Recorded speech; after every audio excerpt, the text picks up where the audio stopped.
Colin Snuggs is back, ladies and gentlemen. This is just Yeah. you had a nice week since the last show. Been pretty normal, really. Nothing special. I don't go in for New Year much, so.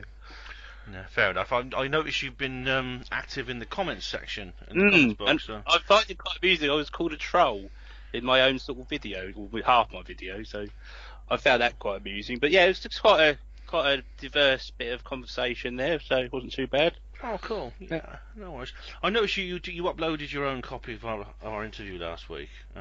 Yeah, I've got rid of it because it's all a bit mucky and it's all bits and pieces. So I've just used your one. That's cool. I mean, it's up to you if you want to do that, but it's not because you didn't trust me, is it? No, I just see if my software works. That's all. Oh, cool. No, it's obviously I'll upload this as it is. I won't. The only editing I do is to turn the stereo, because we have a stereo track because we're on Skype, and I turn it into a mono track. Otherwise, they'll be hearing my voice in one ear and your voice in the other. Right. And I just add the illustration and I put it on the video. So that's literally the only editing I do. So but so I've obviously you sent me some material to look at, and so which is interesting, and you contacted me, and you said that because after the last interview, of course, I said I'd send you some links to some of the material, like the Rendlesham Forest incident and the Rua case, for Dr. John Mack, which we talked about in the last show, and do you have any comment to make on that material? The John Mack one, that's quite old, was it 95? 94. 94 was it? Yeah. Is he still around now? Oh no, he died actually a few years later. Right. Sadly, he was in a car crash, unfortunately. Dear. He was run over by a car, a pedestrian. Yeah. No, there was some interesting comments were made in that by the audience. And he made an interesting comment about aliens assimilating to our level, but it still didn't convince me to any point. I didn't see didn't get me any nearer to believing it than it was before. So. Okay. Yeah, so there's some interesting points, philosophical points, but apart from that, there wasn't really any different to what we know now. I mean, you haven't really moved an inch closer to finding anything than it was back then. So, because if they're assimilated, they've got a bit more assimilated now. In terms of the aliens walking among us, sort of thing. Well, if they're gradually getting into our reality, or saying, and he was on about the Dalai Lama and saying there, and I missed a bit of that, but yeah. Well, I mean, that's, to be honest, I haven't watched that particular video for a while, but it's just an example of how there is a serious side to this. And did he mention the Rua case in that video where he was interviewing the children?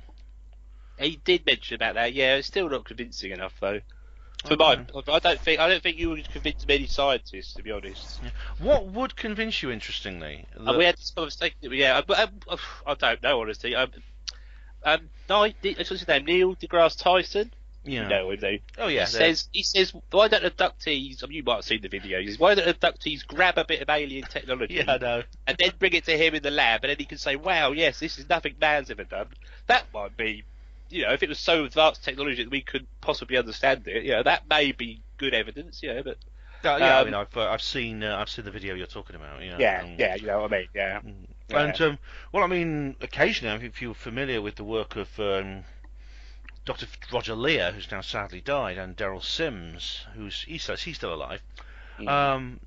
People have actually recovered material which is of a nature that is unfamiliar. It's very often these are metallic objects that are not of a type made in any foundry on Earth. All right. Has Mr. Tyson got hold of him yet? Well, if you could contact Neil deGrasse Tyson, but I mean, what would he say? I mean, I'm concerned. I don't know. I mean, you could send it to him. I mean, the skeptics are actually very dismissive of this. I mean, they say, "Oh, it's just splinters and things like that." But again, I get the feeling that there's some bar raising going on here. Do you know what I mean? Trouble is, though, because it's such an extraordinary claim, like Carl Sagan's extraordinary claim and extraordinary evidence. It's always going to be that problem for you. It's always going to be that. And the trouble is, you're biased as well. I think there's a bit of status quo bias from your point. Not you, just you, but your ilk. There's a status quo. You want to believe it. You can't move away from the fact that it isn't true. You've got to believe it. You try and you bias towards it. You know what I mean? I think that's the case. But Are you ever sceptical of people? Yes, of course. I mean, as far as bias goes, I think everyone has biases. Oh, and skeptics do as well. I mean, Neil deGrasse Tyson has bias. There's no doubt about it. I think everyone has a bias of some kind. And the difference, the problem with skeptics, I find, is that they often feel that they don't accept that. They feel they are immune from bias, or they admit they have bias, but they believe that their embracing of the scientific method mitigates that. What they believe is the scientific method mitigates that. Well, the scientific method is the best method we've got for anything, creating anything. Yeah. I mean, I've got a quote here from our textbooks. Scientists employ a rational method that enables them objectively to appraise scientific theories. Now, where in the woo world would that be applied? You know, that isn't applied. I mean, Mr. What's his name? The policeman that did the Rendlesham Forest video. Gary Heseltine, yeah. That's I mean, is he employing that rational method to his way? Because yes, he's a police detective. I think, because it's a very subjective work, isn't it? Police detectives. Absolutely not. I mean, being a police detective is probably one of the most scientific professions you can possibly be involved in. But there's borderline, isn't there? There's circumstantial evidence and there's indirect evidence. Yeah, he understands the difference. I mean, in the video link I sent you, we're discussing the other video link I sent you. He actually talks about the difference between documentary evidence, circumstantial evidence, direct evidence, physical evidence, witness testimony, etc. I mean, the policeman's. The thing about the policeman in a sense has to be more of a scientist than a scientist, because in the policeman's case, it's about catching a criminal. It's about getting a case into court and getting. But they don't get everything right, do they? They don't get it right 100% of the time. Of course not. No, but then nothing is 100%. No. I mean, you talk about the woo world and about where do you get the scientific method in the woo world. Well, I mean, the woo world in a sense is kind of a dysphomism on your part, just like I would say the skeppy world or sort of the closed-minded world or something like that. It is, isn't it, Colin? I mean, and I make comments like this about skeptics, as you know. But I mean, in the last interview, I appealed for help from someone called Leon Southgate, is a friend of mine who's also an expert on Wilhelm Reich, the man you said was like Alvin Hubbard. Yeah. He has commented. I don't know if you've seen that comment yet, but he has put a very long, detailed comment in that last video. Yeah, in the comments box of the last video. And he did it a few hours ago, so you might not have seen it. Oh right, no, I haven't seen it. No, I've looked today actually, to be honest. But Wilhelm Reich is what would be called a woo. In fact, he was described as using other terms than woo long before the word woo was ever coined. Right. Okay. I mean, he was described.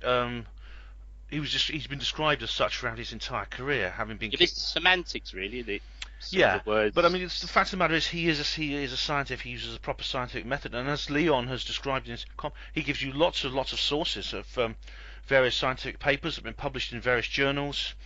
Sorry. Orgone energy. What papers? What universities? It's all down there in the comment that Leon left. All right. So check that out. But if it was real, then why isn't it being used? Why is it still marginalised, so to speak? Because basically it's for political reasons, essentially. It's the orgone energy is orgone and the bions and things like that. They are. I suppose if these things were permitted to be known publicly, of course people know them publicly, but if that that big father figure up there in Westminster, that Freudian father figure in Westminster and the White House, just said yes, it is true, the effect it would have on society would be enormous. I was explaining last week about how every single discovery and every single invention is never seen by the public until it is vetted to see what its effect would have on society.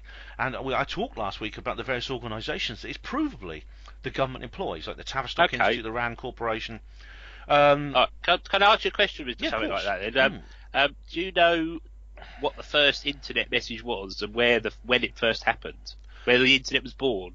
Well, it depends how you describe the internet. If you're talking about the World Wide Web. No, I'm not talking about the World Wide Web. That was Tim Berners-Lee, wasn't it, in '89? And no, we're talking about the internet, where computers were connected with protocols. I think that's the word. Oh right, well that goes back much further. I mean, I've heard that obviously, really, as soon as you built one computer and built another, and then created an interface which could link. Well, there was an actual objective point in time when it started. When there's a large network that covers... There was 2 university computers. You know the huge ones they used to have in the 60s? Yeah. They were linked. They were like bomb-proof. They were linked together with I suppose, a dial-up line. And there was on the telephone as well. The scientists they was going to put log, right? And one scientist went, right, I pressed L, and the other scientist at the other university said, yeah, got that. Said, right, press O, yeah, got O. Press G, and the whole thing crashed. So the first message ever sent on the internet was hello. Hello. In 1969, that was. Oh, right. So that's when the internet, and it gradually progressed through the 70s, and they even had directories for email addresses in the late 70s. Oh yeah, I mean the first email I think was sent in 1971 or something. Probably something like that, yeah. And I mean that was when email was invented, and of course there was things like Usenet and things like that in the 80s. In fact, the world's first website, the world's first UFO website was actually launched in 1982. 1982. Yes, that was the world's first UFO website. I don't know, because I think the websites... I might be wrong, but I don't think websites came about until Tim Berners-Lee invented them. Well, this wasn't on the World Wide Web. This was on Usenet, I think, or it's one of the precursors, you know. It was all like very primitive chat rooms, I think. Yeah, it's just bulletin boards and things like that. Yeah, but there was a proper there was a proper like site on the Usenet. But anyway, why are you asking? Why are we talking about this? Oh, because you mentioned about things being tested beforehand, you know, like technology and that. And what was your objective on that? Like the telephone, for argument's sake, was that tested before it was introduced into the public? Well, see, these in a sense we're talking about technology that has emerged slowly over time. So we're talking about what we see, what we're using now, what we're using to talk, Skype on the World Wide Web. Yeah. It's the modern internet is a kind of a progression. It's a kind of the culmination of a long progression of development that goes back probably to the invention of electronics. So that's a different thing. That is a different thing altogether. Probably the printing press was the first time when things could be done quicker. Right. Well, it's interesting. Yeah, it's interesting you bring up the printing press because the printing we see. The printing press, actually, people describe the internet like the invention of the printing press, and it is. When the printing press first was invented, you needed a license in various nations to actually own one and use one. And you could receive owning an illicit press was actually a very serious offence. Like the pamphleteers in the French Revolution, you know, they had to keep their press in the attic to create these pamphlets, which they went out and then sold on the street. No, yeah, it was to do with the Bible, wasn't it? They didn't want people to read the Bible. Yeah. They didn't want people to read the Bible because they wouldn't want them to read the nasty bits. Well, exactly. I mean, the first it was here in Oxford actually. The first people say the first English translation of the Bible was the King James version, but it wasn't. There was 200 years earlier a guy called John Wickham in Oxford did one, and he was lynched by a gang of priests. Was he murdered? I suppose. Yeah. And this is this is an example of how. It's just an example of how our relationship between the authorities and new inventions and technology and new ideas is fraught. Yeah, I think it's the business model, isn't it? It's not just about governments trying to cover things up if they do. It's viable if it's going to work. I mean, if 30 years ago, you would have said that mobile phones, they were like big bricks, weren't they, in the 80s? Yeah. Now everyone's got one. I bet you've got a smartphone, haven't you? Well, I've got a old one actually. It's not smart. Oh yeah, well, but you can take photos on it. That's a point I want to bring up. I don't want to lose track. Yeah, they just develops over time because when technology gets better, it gets cheaper. More people get more educated how to make them, and it just develops. I don't think it's like someone's pulling levers and controlling everything along the way. There are certain forces, but obviously it's more business forces and it's more like nefarious. Well, I don't think so. I mean, I'll explain why. I mean, this is funny because this is actually... I was going to bring this up because you sent me a link to something called Network World, 10 reasons why not to believe in UFOs. 10 reasons you shouldn't believe in UFOs. Now, funnily enough, we've covered the first one already because the first one is No Alien Monkey Wrench. The author brings up exactly the point you made about people not grabbing tools off... workbenches while they're having abductions. Yeah. Now, the second one is There Are No Secrets. Here we go. And he says, you could say space junk exists, but it's being kept well hidden by governments, including our own. Phooey! First of all, our leaders would never do such a thing. Moreover... You can't prove that otherwise, really. But he said, people who cling to this belief simply do not understand how lousy governments are at keeping secrets.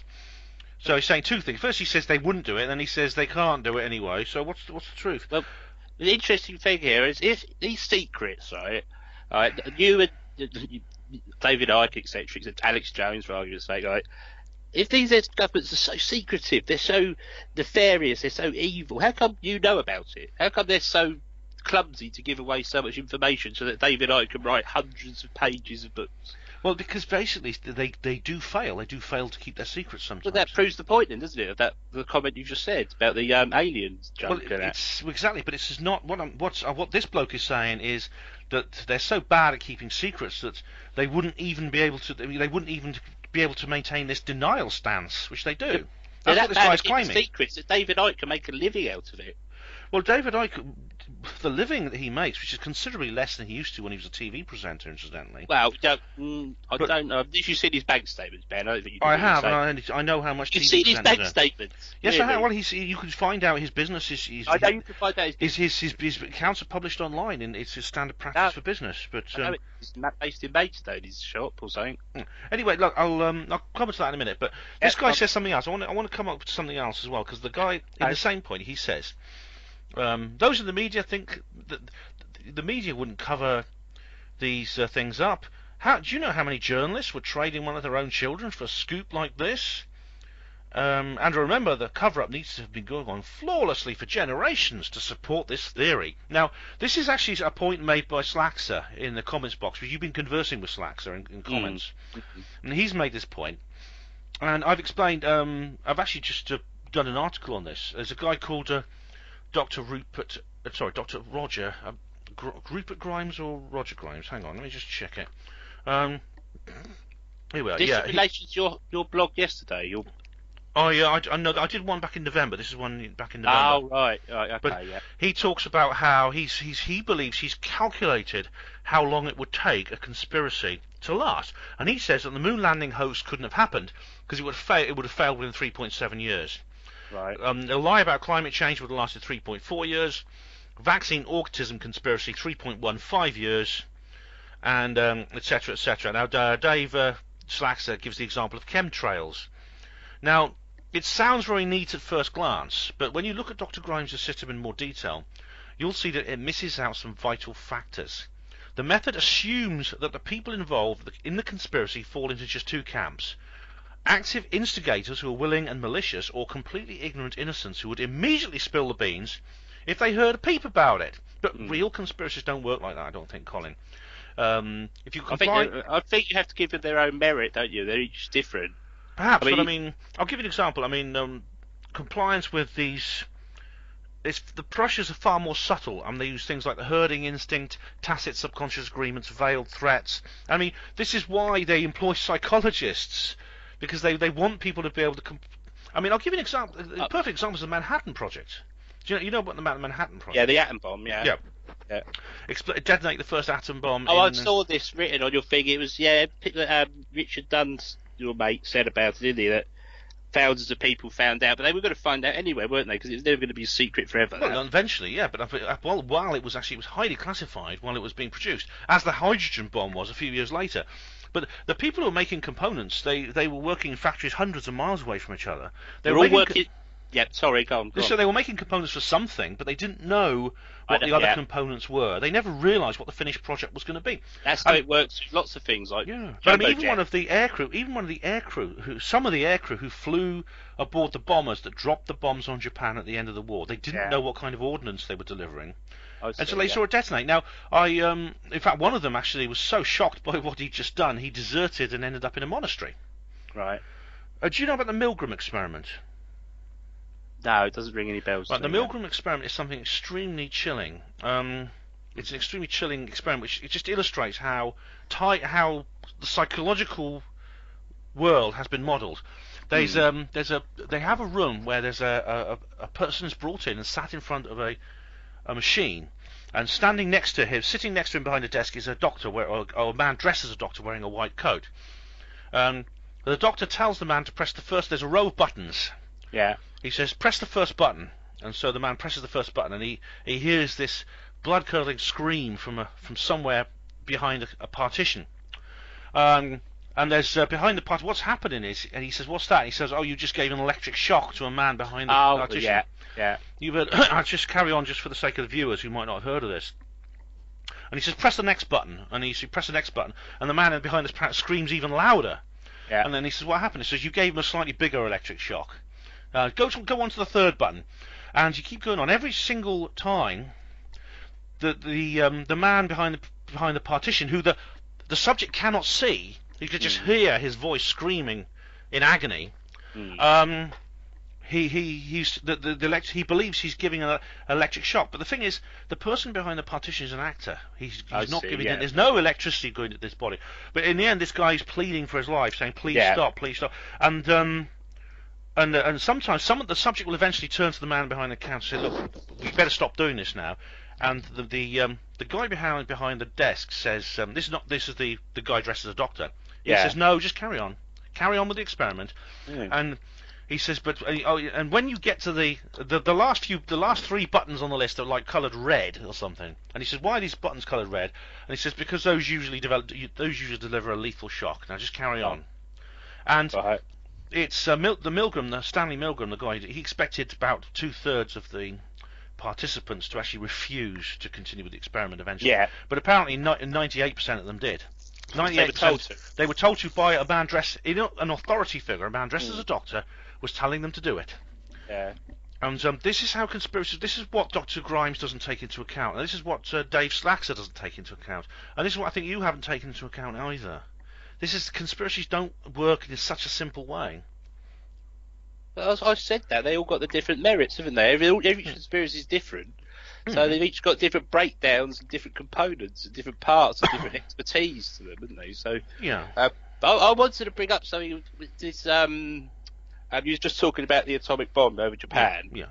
Right. Well, I think I sent you this. Is the reason why Truman dropped it because it's called the Supreme Emergency, which was first coined by Winston Churchill when the Germans looked like they were going to invade Britain, and that was that a justification to drop bombs on non-combatants? Yeah, this is you sent me some. These one of these sort of dilemmas, isn't it? Yeah, I mean, Churchill said, "Yes, we'll go and drop bombs in not Dresden at that time, but Berlin and Hamburg and that, and we'll kill lots of civilians, and then their morale will drop." You see what I mean? Yeah, that's the way of sort of you're doing something really bad, but you know you're going to do something good. It's going to sort of try. It's just that's why they dropped the bomb on Hiroshima and Nagasaki, because it would have ended up being hundreds of thousands of American lives being lost if it carried on. Well, I mean, we'll talk about this. I mean, I would like to come back to the 10 reasons for not believing in UFOs later, but I'll bring this up. We'll go on to this. Is that all right? I'll talk about this because this is interesting. Now, as far as now, I think you've given a context where I have a quite radical view, and I know the point you're making. I mean, as far as I'm concerned, the genocidal the campaign the genocidal destruction of Germany and its people in what we call World War II was one of the greatest war crimes on earth, as was the attack against Japan, the various attacks against Japan by the United States. But I know the point you're making. I mean, the point is, is a dilemma. If you do something that's just horrible and evil and nasty, can it be justified? Can it be justified? Yeah, there's a philosophical term. It's called the doctrine of double effect. Right now, imagine if you want to drop a bomb on an ammunition factory, but you know there's a school next door and that'll blow up as well, right? You carry on and do it because you're going to do good on one hand, but you're going to do evil on the other. That's. This is not unlike the trolley bus scenario, which philosophers loved, and they love to philosophers I found love to torture people with these ethical dilemmas. You know, do you pull the lever so that the trolley goes and runs over one man? And if it's going to run over 5 men, you could pull a lever on the points and it'll go on and run over just one person. Yeah, right. But I mean, this is tricky. I mean, there was Sam Harris brings this up. He gives the example of a situation where there's this guy. It's in Australia. This happened. There was a petrol station. A mother and drives in with a baby in the back seat of the car. She fills the car up with petrol. She goes into the shop side to pay for it, and while she's doing it, this bloke, very recognisable bloke, very very big, tall Samoan man, steals her car with the baby inside. He jumps in the car and he drives off with the little baby in the back seat. Yeah. The police eventually catch up with him, but he's abandoned the car somewhere. And they catch up with him, and they know it's him because he's very recognisable on CCTV. And he denies he's done it, but the police are really worried because there's a baby in the back seat of the car. It's on a baking hot Australian day. They need to find out where he's abandoned the car so they can go and rescue the baby. Yeah. The man keeps denying it again and again, so the police basically kick the crap out of him until eventually he confesses. Now, that is torture. And then they go, and he tells them where he's left the car, and the police go, and they get the baby. The baby's okay. Yeah. So I've heard of similar ones to that. Yeah. So I know the similar ones. Yeah. That there's one where do you torture someone if it's going to save 10,000 lives? Yeah. That sort of thing. Yeah. For any viewers, and don't worry, viewers, we will come back to the UFOs in a minute. But this is just something that Colin wanted to ask me about. And it's one of these situations where, I mean, in that situation, were the police wrong to torture this guy? Personally, I think yes, because he committed a crime, and I think they were right to do it if a baby's life was in risk. So yes, so I think it's justified in that sense. No worries, no, that's fair enough because I just I think I would. I mean, it depends completely on the situation. I mean, in terms of World War II, I think about World War II is it's sold. There's so much propaganda associated with it. We're told it was this ultimate good against evil, the brave allies against the nasty evil Nazis. They say the history the victors write the history, don't they? Yeah, absolutely. There's a film called Hellstorm, which I recommend you all seeing, which completely it turns that entire myth on its head. No, I mean, as far as the context you gave here, I know it's a standard context that people use. I mean, even Sam Harris uses this context. What was done during World War II to Germany and her people is one of the worst war crimes in history, I think. I mean, I can't even talk. It's so horrible. I think Dresden was pretty nasty.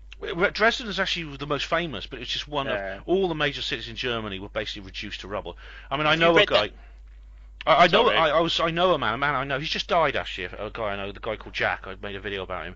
He was stationed in Germany in 1946, and he says he could smell bodies under the rubble. Thousands. I mean, there were millions of them across the country. And they flattened our towns as well, though. I mean, they bombed the hell out of Dover. They bombed the hell out of Coventry and London. It was bent both ways. It was not quite on the same scale. I mean, I know 60,000 people in this country were killed in the Blitz, and my own grandmother was in the ARP. I know people had air raid shelters in their garden, but it wasn't quite on the same scale.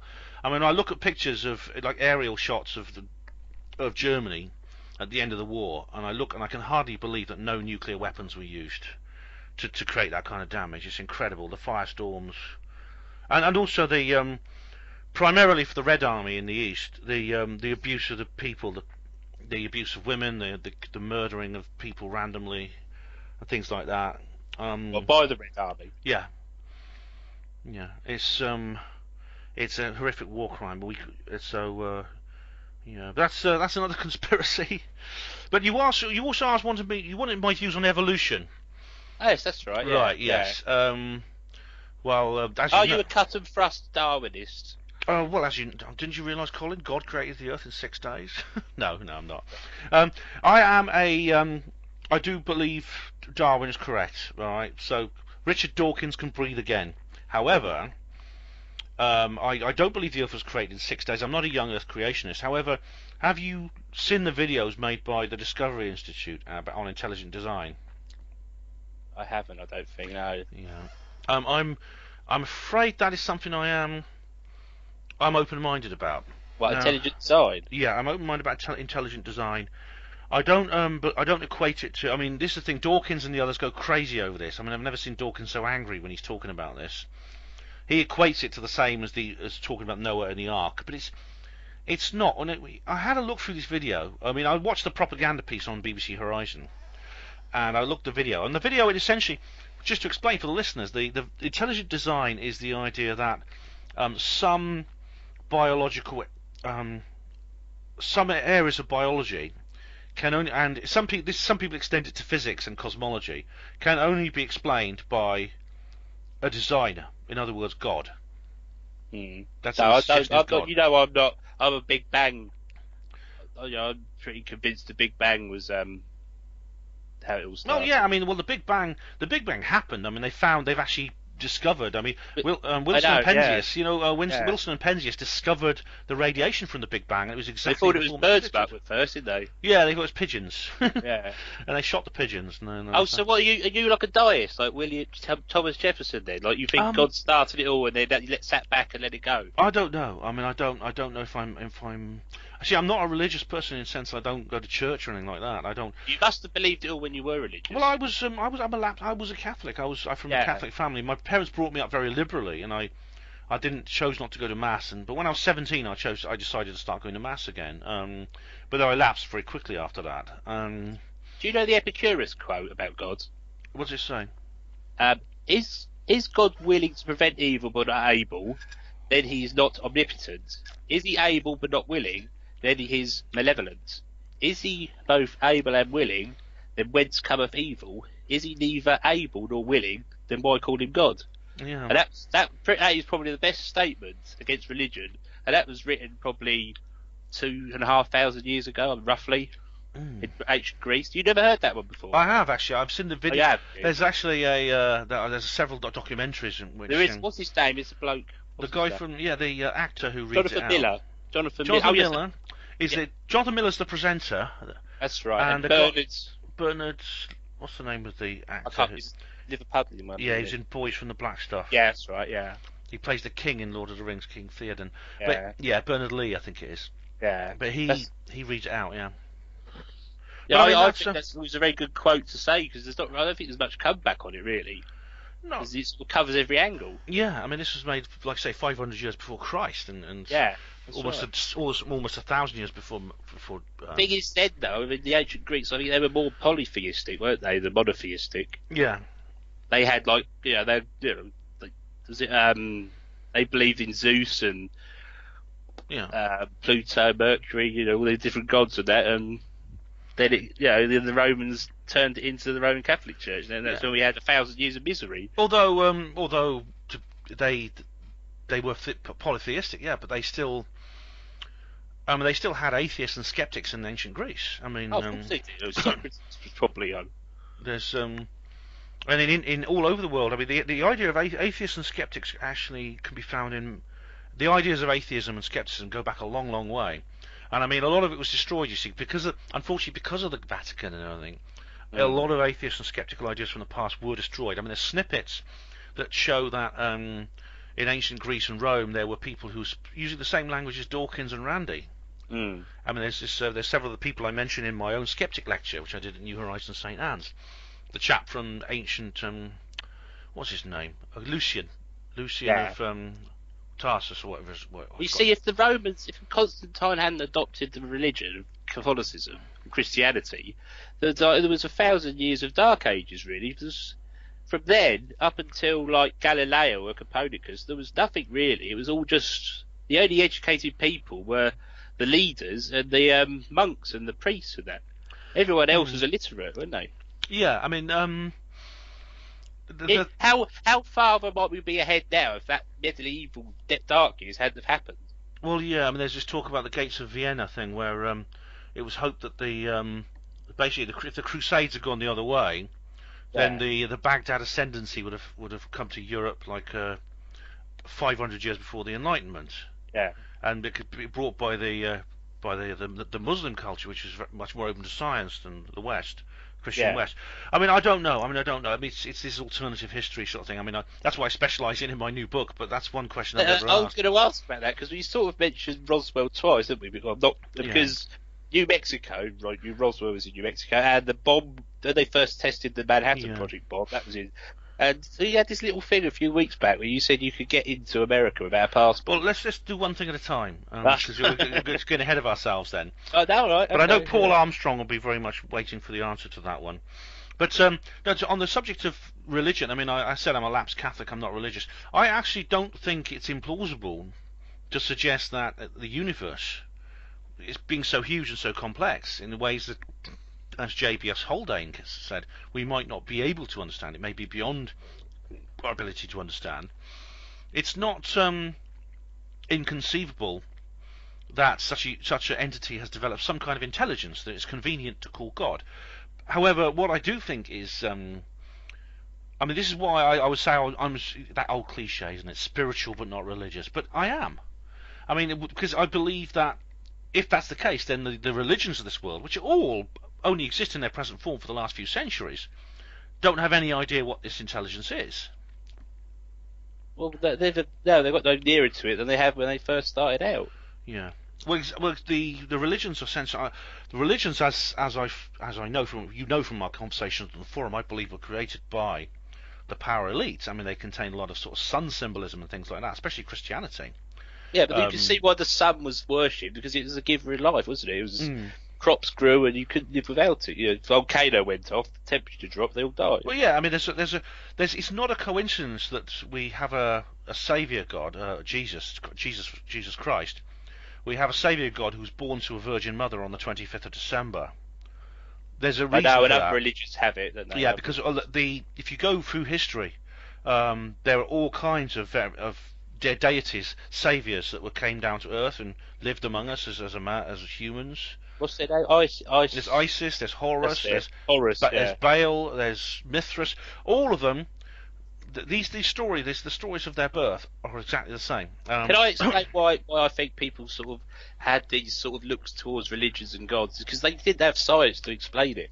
That was humans' first stab at working out what it was all about. Once humans had got something in their head and clicked, like in 2001: Space Odyssey, where they pick the bone up and start hitting each other. Yeah. That sort of one little click, and it's sort of they think, well, something's got to cause all this. What am I here for? You know, animals don't think that, do they? You know, so. I mean, it's hard to know what goes on through in other species. What other species do, but as far as we're aware, animals. No, they don't appear to. They don't exhibit behaviour that makes you think they can contemplate anything other than their everyday lives. So they're quite sort of. Most animals are quite sort of like down to earth in that sense. But yeah, I mean, I know what you mean. It's possible that when people first saw lightning, for example, if you didn't know what caused it. In other words, it's electrical discharge between different electrical poles. When the ground and the atmosphere are very different electrical poles, and it builds up to a huge charge. You get a massive electrical charge. You might have thought, oh, that's Thor. Well, yeah. You thought, you made someone up called Thor or Zeus. Yeah. And say, that's what it is. And if you heard the thunder, that's what I'm saying. They're making that's their first stab at trying to work it out. But they didn't have the scientific method until I think go back to Galileo or Leonardo da Vinci or Kepler. They were the first ones. Newton to really sort of get it together. You know. And as who's it? As Douglas Adams said, this is actually a line from Hitchhiker's Guide to the Galaxy. You know. He says that actually enriches our lives, and you know why. But a garden can be a beautiful garden. You don't have to believe there's fairies at the bottom of it. Exactly. Yeah. Well, no, what's the one where they say that an artist says, you know, a scientist will take a flower and turn it inside out and tell you how it works. That just ruins it. But the scientist will say, no, that's the beauty of it. That's the beauty of dissecting something and then saying, wow, look at this, how it works. You know, perhaps. That's just as beautiful as the artistic view, even more so apparently. But however, I mean, I agree with Alistair McGrath here, the guy we've talked about before. Is he the one that where the Dawkins did? Oh, many times, and Peter Atkins and Christopher Hitchens. He's debated them all. He's willing. But he makes the point that this is essentially a phony war. You don't. Sure, I mean, you don't need to believe there are fairies at the bottom of the garden to appreciate the beauty of the garden. And know how all the plant species and how they grow, and have studied them in terms of being a botanist and things like that. But if you happen to believe there are fairies in the garden, I don't think it doesn't diminish the scientific curiosity of the garden either. I mean, I don't believe it's an either-or situation. It's very interesting because like the ancient Egyptians wouldn't have understood this dichotomy. They wouldn't have understood this division of knowledge and this division of thought, because their philosophy of science was totally different to ours. In ancient Egypt, there was a word which meant the study of the stars and the looking at the stars and working out the stars, which we would call astronomy. And they were very good astronomers. I mean, the ancient Egyptians, could work out basically where stars would be at a certain point, and they could align their monuments to them. Yet they also were astrologers. They actually, if you go to an ancient Egyptian temple, it has all the signs of the zodiac on the wall, the ones we still use today. Libra and Sagittarius and Virgo. And things It's like like a roadmap of space, isn't it? Yeah, really? but the astronomers who did the scientific measurements and the scientific study of the heavens, they were the same people as the astrologers. There was no difference between exact scientific knowledge and mystical beliefs. Yeah, but astrology is just it's another part of woo, isn't it? You see, that's we Western Europeans of the 21st century understand that. We understand the difference. Okay, that we have two words: astrology, astronomy. They're both based on astra, which is star. Which is Greek for star. Yet we understand exactly what the difference is between the two, don't we? And some might even argue you could be one or the other, but you can't be both. Yeah, I suppose so. They do an experiment, but they give out the same things to different people, saying, and it all just turned out whatever was said in maybe I don't know, Pisces, Scorpion. It's so subjective what they write. You could match it to your life anywhere. Yeah, but do you understand the point I'm making here? Do you understand the point? Yeah. That maybe this is there's a cultural reason why we have this idea that this science has to be devoid of all what you would call woo. I mean, in other words, and Richard Dawkins really has trouble dealing with religious scientists. He was talking to Dr. Robert Winston, who is a Orthodox Jew, and his brother's a rabbi, and Winston attends synagogue every Saturday, and Dawkins just was really patronising and completely ignorant to him, saying, "Well, you're only doing this to please your family, aren't you? Really, you can't seriously believe that God exists and things like that, do you?" And he said things like this, and Winston sort of like rolled his eyes. Do you understand that the idea of human spirituality is a far more complicated thing than Dawkins is willing to really understand? How complicated is it really, though? I mean, how is as complicated as you want it to be, isn't it? And compared to science, is sort of rigid. So, what do you think it is? What do you think human? I mean, would you say you have no spiritual ideas? No, none at all. None at all. So, what do you feel for people who do?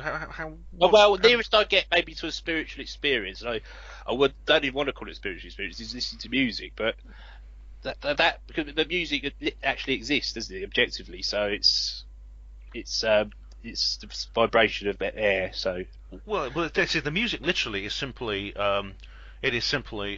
sound waves. Exactly. Yeah. But it only becomes music actually when it enters your brain. Not only when it enters your brain, when it enters your consciousness. Yeah, that's when it becomes music. That's the same thing, isn't it? The brain and consciousness. Oh, now we're getting onto some real. Where's Anthony Peake? We need Anthony Peake here.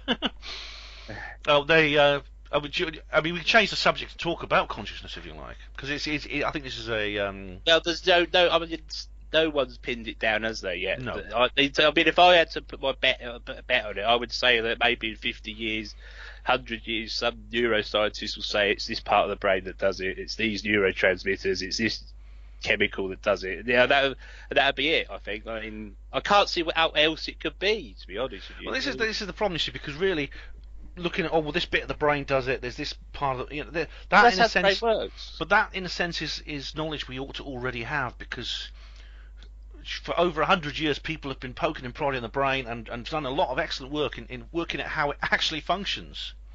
How does the brain actually work? And we know, we have a pretty good idea now how the brain actually functions. I mean, there's we know, for example, what parts of the brain are activated when we're thinking about certain things. Mm-hmm. Which means if you're having your brain scanned by a PET scanner, which can actually detect these changes, they can actually read your thoughts to a certain extent. Well, they can tell that you're having thoughts. But no, they know. They not only can tell you're having thoughts, they can even work out the kind of things you might be thinking about. Not exactly, but they can round it off. Yeah, it's only a matter of time, I think, before they may bring up a machine that can actually read your thoughts, which is very worrying. Can I put an analogy? I'll just stick with this, right? Because have you heard of the term in science, significant figures? It's how accurate you want a result to be. So you could say, if you've got 120 sweets, right? So if you add that to one significant figure, it's 100. The two significant figures is 120, right? So the more accurate you want, how would you measure the area of Britain? How would you go about it? Someone says measure the area of Britain. Yeah, well, you measure. Now, what I'm saying is to, with the brain, it's getting more accurate as time goes on, and you can do the same with measuring the area of an island or a country just by getting more accurate. It's that's what science is. It's always getting more accurate as you go along, and that's why it's woo's too subjective for that. No, but that's not relevant to the idea of consciousness because there ought to be some kind of I module, what they call the I module in the brain. There ought to be something where these thoughts come from. They can see these thoughts lighting up, but there's no part of the brain which seems to indicate that these thoughts came from this particular spot, and which has led neuroscientists to say things like, well, it's consciousness is just an emergent effect of brain activity. So there's no one place where it is. There's no sort of like little nugget in your brain, that's where your consciousness is generated. They just they say, well, this is simply this sense of the hard problem of consciousness, they call it qualia, the sense of I am me and this is me and I can feel that I'm me. It's an emergent property, basically, of everything else, which then leads to, you might think, well, why do you need that? Because it's not necessary for evolution. Our bodies and brains could could function perfectly well without a consciousness. Yeah, I suppose so. If you come back to the point of what part of the brain maybe there's not a single part of the brain. Maybe it's an action of the brain. Maybe could be anywhere. I don't know. I don't know. I don't think it's something. What would you like it to be? You would like it to be something really out there, wouldn't you? Sort of hippie-like or something. I don't know. I don't know. You would like it to be something that's more to your bias. Do you mean do I have a bias and I have a wish? I think special pleading for want it to be something, But even if that was proven to be real, then it would be science. Then it would be not woo anymore. It would be science. Of course. But did you? I made a video called Alien Autopsy and Anthony Peake. I don't know if you saw that. I might have done. But I talk about this very subject. There's someone like Daniel Dennett, who's I'm sure you've heard of. Yeah. He's an atheist neuroscientist, philosopher. He believes he says he's written a book called Consciousness Explained, which is a very, very sort of like hubristic title. And he says it simply doesn't exist. It's an illusion. So there's no such person as Colin Snuggs. He doesn't exist. Did you know that? Yeah, could be. Could just be. I don't know. Are you a solipsist? A solipsist? Yeah. Solipsist. Solipsist. Yeah. Oh, yeah. We'll come to that later because you passed me on a question from old Red Riney. Oh, Mr. Randall. Yeah, but I'll come on to that later. That's right. Yeah. But no, but the idea is that though. But the thing about it is though, if you, in a sense, this is the opposite of solipsism. This is not saying I'm the only consciousness in the universe and everything else is illusion, including other people who appear to be conscious. No, you can't prove that anyone else exists outside your mind, isn't it? Well, this brings us back to the Cartesian principle. I think, therefore, I am, which is the fundamental of. This is the fundamental statement of consciousness. The fact of the matter is that is the only provable thing in the entire universe. If you want to be that fundamentalist and that sort of like churlish and nitpicky about it and sort of purist about it, yeah. If you want to be completely puritanical, solipsism is the only logical conclusion. But of course, everyone operates on the assumption that they're wrong in that respect. So, in regards, what's your modus operandi then? What's your end game? Is it? Why do you follow woo? Perhaps it's getting a bit too broad to ask the question, but it's just why I'm wondering it earlier. Why? Yeah. Well, why do you persevere with it? Is it frustrating? Sorry, go on. Go on. No, I was just going to say I tried to answer that last week. So if I'm interrupting you too much, just tell me. Okay. Oh. No. Last week I tried to sort of explain that last week. And the answer is I don't know why specifically I am doing what I'm doing. Now, there's several people, including Professor Karen Douglas of the University of Kent, who has done studies where she feels, firstly, she's an interesting lady. Because she said, first of all, she believes she's worked out the kind of people who are likely to be drawn to woo, to use your terminology. But then she turned around and said that it's actually more logical to be drawn to woo than not. Did you know that? I did actually. No. Yeah. I mentioned Dr. Karen Douglas before. Because it's easier. No, it's because she was talking about she was studying debates online, Mm. and well, I'm sure the commenters in the comments box on the last video will have something to say about this. But apparently, if you are people who are believers in things like the 9/11 conspiracy theory, are likely to be calmer and more logical than those who believe the official story. Right. They're less likely to use rhetoric and get angry. They're more likely to be calm and collective and just explain things on a rational basis. I mean, you study philosophy. You know about Aristotle, don't you? And about the rules of logic and things like that. Bits of it, yeah, but mainly sort of more recent philosophers. Yeah. I very much recommend a great popularizer of philosophy is actually the YouTuber Stefan Molyneux. Oh, right. I mean, I recommend his introduction to philosophy very much. I think I've come across that actually. Yeah, a few years back. Yeah. He's very, very interesting. He talks about Aristotle. He talks about Plato and Socrates and the early philosophers and about he covers all this sort of thing. I find one that's quite is John Paul Sartre. His existential. Yeah, that's right. Yeah, and Albert Camus. Yeah, Camus was Albert Camus was interesting because I've written about several of these things before, just simply because Albert Camus was a good friend of Ludwig Wittgenstein, who was a hospital porter. He was a hospital porter. But Camus was talking about how he talked about Sisyphus, the Greek king who was punished. He was punished by the gods. He had to roll a rock up a hill continuously, and when he got to the top of the hill, the stone just rolled to the bottom, and he had to go back and do it again for eternity. And the Greek gods were like this; they loved this mental torture. It was their they were real sadists. And Camus said, we have to imagine that the effort, however pointless his task is, the effort Sisyphus puts into his task, his endeavour, is itself the reward, and so we must imagine Sisyphus happy. Oh, I see. Yeah. The problem is, though, that Dawkins has applied this in a rather patronising way to various people, including people he considers real-life Sisyphuses, like people like hospital porters. Right. Yeah. So anyway, we're good. I'm slightly going off topic here, but that's a good. It's interesting. You mentioned Sartre, the existentialist, who basically said that if you look hell is other people. Yeah, go. Yeah. Yeah. Well, that was a play he wrote. Yeah. That's right. The people being stuck in a room together on their own forever. Right. Yeah. But he also he said if you a tree has no meaning by itself unless you put that. You can look at a tree, and he actually had this experience. He had this kind of this kind of extreme sort of like trip. He wanted this kind of like mind trip when he's staring at a tree one day, and he suddenly realised that tree is simply a something that I can put any meaning I want onto it. And so he became kind of like herald of freedom. Sartre. That's right. Yeah, I was thinking, because Camus was absurdism. I think wasn't he? He wrote The Plague, and he died in a car crash. I think. Did he? Yeah, he was quite young, and he's in the 50s. I think he died in a car crash. Yeah, because he was a footballer as well as he was a footballer. Oh, was he? Yeah. Famous footballer.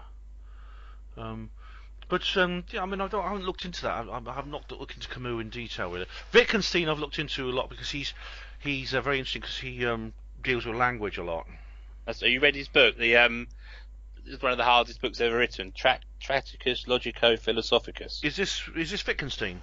Wittgenstein. It's the only book he published in his life. Oh no, I've got a copy of it up here. I didn't find it that difficult. I mean, it's funny, because it's quite small for philosophy, but philosophers love to write. I mean, the average philosopher will churn out book after book after book, huge doorsteps of things. The only book Wittgenstein ever wrote was this book I've got on my shelf here, which is very, very thin. But I didn't find it. I had to read through it, and I thought, I don't think I understood all of it, but I think I find it very interesting. Perhaps it's that portering thing. Well, it is that of portering affinity. I mean, Trevor Murray in the chat box, he'll understand that. Why did you get? Oh, sorry, to change subject. Really. I was curious. What is it about portering that's made you go like this? It's only a job. I mean, I've had crap jobs and never think of being pride and dignity in it. I know. I mean, would you say that to someone who's in the army? It depends. I mean, it's on every person. If he If they kept going on really, about being in the army, would you answer that question? yeah, probably, yeah. But it depends what. Yeah, I suppose so. Yeah. Can't see why I wouldn't. I suppose it's professional pride, but I mean, it seems to be a kind of thing that everyone understands if it's certain jobs, but not those of others. I mean, this is Dawkins, like, compared. Dawkins really pissed me off, because, I mean, he pisses me off a lot. I wrote an article called Richard Dawkins Patronising Git. I've written two, actually, but the first one was about this. He said, is there a real person like Sisyphus? And he finds this old guy who sweeps the streets of this city in India. He's basically a street cleaner. He just spends his whole life walking around with his broom, clearing up muck, and he cleans out toilets as well. Yeah. And he says, and Dawkins compares this guy to Sisyphus. I can understand the comparison. Can't you? Can you really? Yeah, because he's cleaning up, and then once he's got rest, like painting the full rail bridge, isn't it? You get to the end, you've got to start all over again. You know, it's just a never-ending job. Most jobs are never-ending jobs. You know, but if... Yeah, go on. Sorry, mate. Sorry, I'm interrupting you again. Sorry, carry on. Most jobs, aren't they, are just the same repetitive thing over and over again. You're very lucky if you're in a job like maybe Richard Dawkins, that he's got a lot of leeway, he's got a lot of ways he can do it. You know, I know he's retired now, but, you know, a lot of people go to work and it's just the same thing every day. And it's like pushing the rock up the hill and then letting it drop and doing it again the next day. I mean, that's all portering is, isn't it? You would go to work, you would push people from ward to wards, operating theatre, etc. That would be it, wouldn't it? Every day. There would be no let up. Just every day the same, virtually. Well, what about this? This is like... Well, you could say of any... If you're a policeman, you don't know what hell you're going to turn up to one day, you know. Every day's going to be something like that. But every day's going to be... See, this is not what portering is like. Well, first of all, I mean, Sisyphus, all right? If Sisyphus found some way to evade the god's wrath, he dropped his rock and did a runner, okay? Yeah. What would happen? I mean, would anyone... I mean, he'd be delighted. Would anyone else be, apart from the gods, would anyone else be hurt? Or would that be...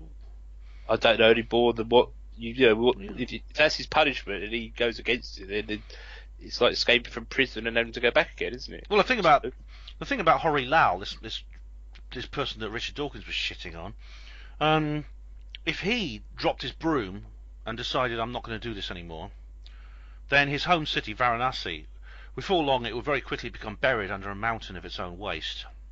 Yeah, but I bet other people would come in and clean it instead. But that's the delegation argument, all right? Just imagine no one was sleeping in the streets, no one was performing this essential duty, no one was cleaning the toilets. Well, you could say that about any town in the UK, couldn't you? If the bidman didn't get up in the morning, it'd be rubbish all over the streets with the seagulls ripping everything apart. So why does people like Dawkins compare? You see, this is what pissed me off. Because it's a comparison. I've done crap jobs, right, and I would happily say that's a fair enough comparison. I can't see, really? I can't see any other way around it. Why would you account something really? But see, the thing is, I mean, you're an essential member of a life-saving team. People, I know you yourself do. You've talked about it on the forum about. I'm not going to mention what your profession is now because it's not a good idea because the way things are in the world at the moment. But you have mentioned at a certain time what you do for a living, and I know you provide an essential service to your community,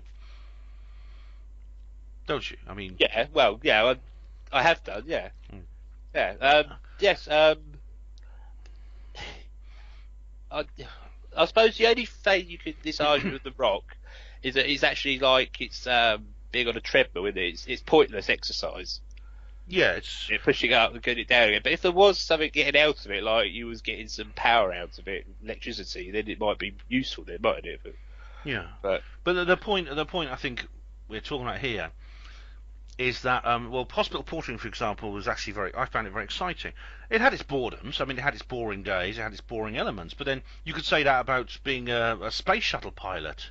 Mm-hmm. You could say that about being a deep sea diver. You could say that about being a special forces soldier.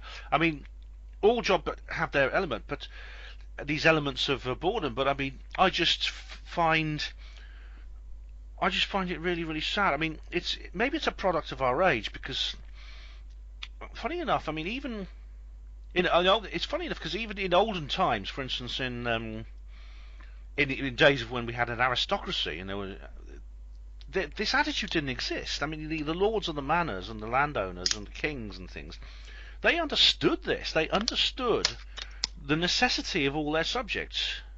If they weren't, then they were bad. They were bad rulers, and sooner or later, someone would kick them out and chop their heads off.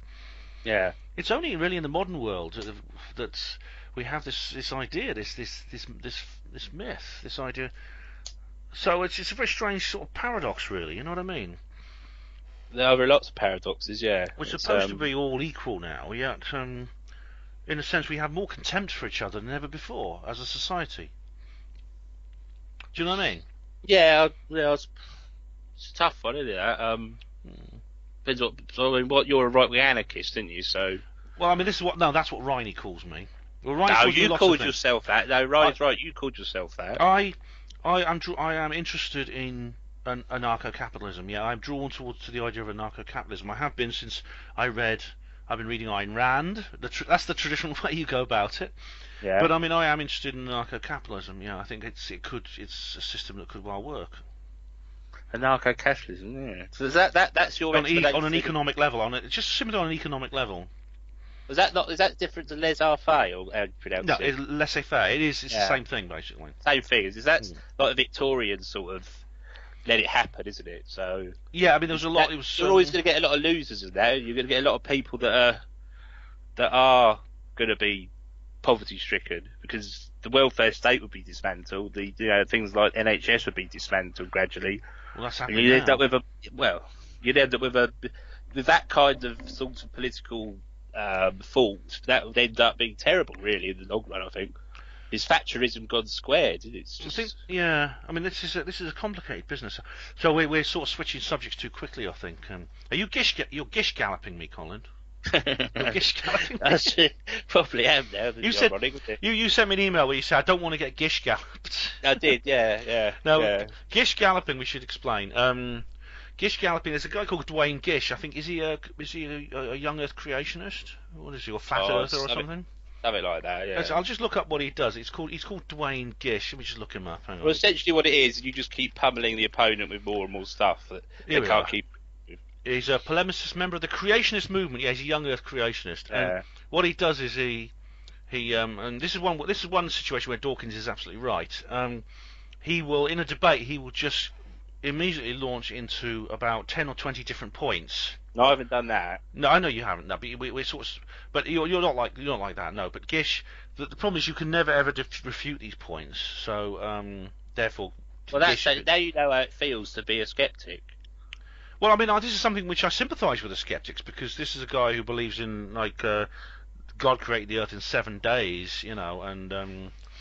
What I'm sort of referring to is like the comment box after the last debate, and I don't mind arguing with people with that, but it was just literally one thing after the other, and I couldn't keep up with it in the end. It's just like, it's a bit of a laugh, but. I know. I certainly don't want to put you through that experience. No, I'm not worried about it. I just sort of found it a bit ironic, really. But yeah, I mean, I'll. No, you don't have to soften anything down. It's all right. I mean, for instance, something that we can sort of like you also bring up several other subjects here. The quantum double slit experiment you mentioned. You asked me about that. Now, and the many worlds interpretation of quantum mechanics by Hugh Everett III. Yeah. Now, is that the quantum double slit experiment? It appears to be. I mean, correct me if I'm wrong. It appears to indicate that consciousness has an effect on the external objective world. This is a clever thing how it works, right? Because if you observe it, even with a camera, then it won't work. It won't go through both slits at the same time. But if you keep it completely independent of everything outside of it, then it will form a pattern that will show that it's gone through, like the electron or the photon has gone through at the same time. And what whoever at the third suggests is that, again, correct me if I'm wrong, but is that there's two parallel universes, there's two parallel worlds, and it's a choice, isn't it? It's one slit or the other, but it's not splitting in half as such, it's just splitting into two universes at that point. Do you see what I mean? Yeah. That's to say, if I could bring it to a more realistic reality, like if you get to a T-junction at the end of a road, you'd learn left. In another universe, you've gone right. And every single time there's a decision to be made, you either go, another universe is created. Well, not created as in like a Big Bang, but a parallel universe. Yeah. And it's all to do with the wave function of collapsing or something. And I can't do much. That's getting into pretty advanced physics, but it's to do with a wave function collapsing and causing this sort of breaking of, splitting of universes sort of thing. Well, it is interesting, isn't it? Yeah, these are very interesting ideas and the cutting edge of science. I mean, for instance, the double slit thing. I mean, I first learned about it on your favourite movie. What the bleep do we know? Your favourite movie.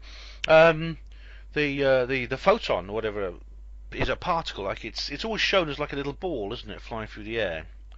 And we tend to think that's a what's the word? But that's just the way of modelling it, isn't it? Yeah. You can't imagine what a photon would look like. There's no way I think our brains could even get... Therefore, if there's a single slit across on its way, it'll fly through that slit and make a line on the wall eventually. Enough photons will eventually make a line on the print behind.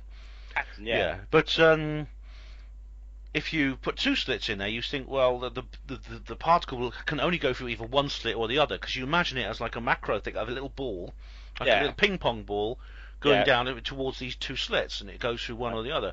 But of course, at subatomic level, matter doesn't behave like that. But you know why it is? It goes through both slits at the same time.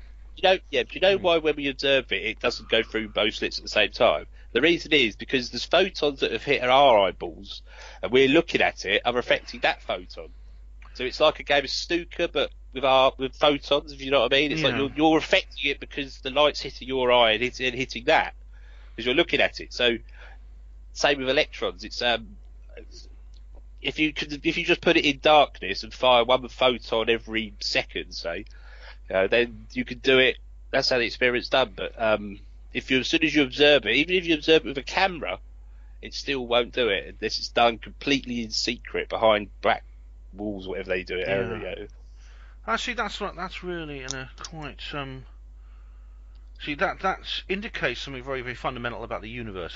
At the quantum level, at the subatomic level.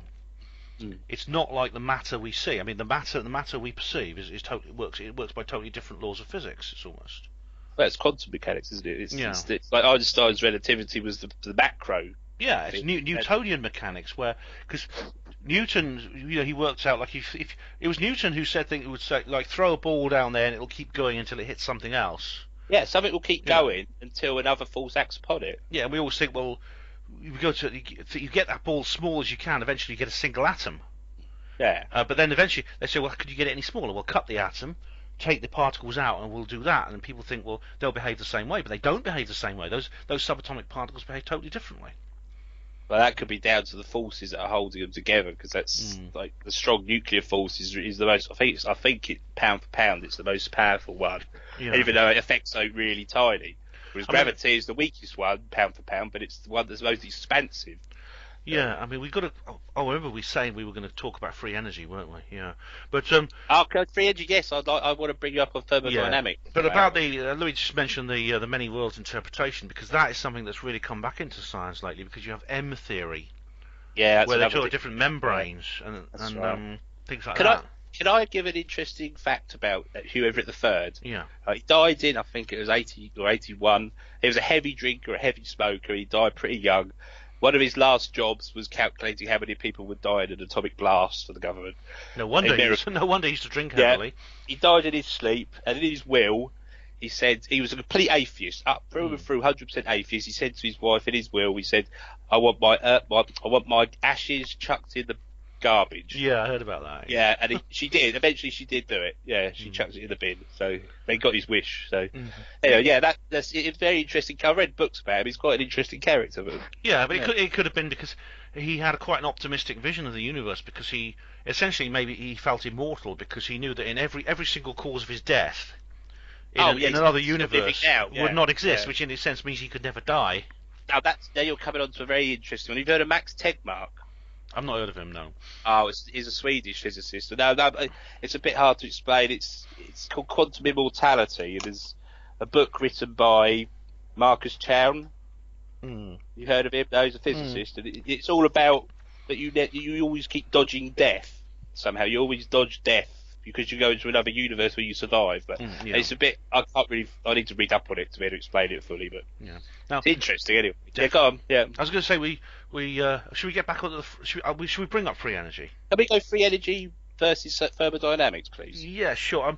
I should first of all. I can't really do that without going back to the UFOs because I think it's relevant. If it's relevant, yeah, it is relevant. Yeah, I think it is. Now, for example, we've already dealt with the idea. This guy says there are no secrets. He then says there's no indisputable visual evidence. But then he says the kind of proof is necessary to overturn a ref's call in a football game. So it's necessary we're going to believe in alien visitors. Right. But apparently there are very, very convincing UFO photos, I think. I've seen them. And then he says dreams, hallucinations, pranksters are unquestionably real. I think his point is that that's what aliens are. Then he says alien beings are too quiet. They can get here, but they don't communicate, especially with world leaders or journalists. Well, that's where Mac brings in they're slowly assimilating, isn't it? That's the way you get around that. Possibly, but it's also anthropomorphizing. It's assuming that they will behave the way we would behave if we went to another planet. We think, well, if we're going to, they come all this way, they fly light years and light years and light years, and they just come down in some field, they make a little circle in the corn, they insert an anal probe into a couple of wide-eyed wheelchair yokels, and then they bugger off home again without saying hello. Fisting. Yeah, but we assume, well, why don't they land on the White House lawn? Why don't they? Well, I said this to you last week, Ben. I said, why don't they land Trafalgar Square? And you said, why don't you ask them yourself? Well, unfortunately, when you're dealing with, and I think I answered that question at the time, didn't I? You did. Even other species on our own planet, non-human species, will behave in ways that we can't understand. This is an interesting point, right? Because before New Zealand was discovered, not New Zealand, Australia and New Zealand, no one knew what a kangaroo was. You could have imagined that was an alien. Well, the people who must have first seen it and thought, what the hell is that jumping around like that? So different from any other animal, isn't it? Yeah. Really? I'm not what's the word? A biologist. Sort of.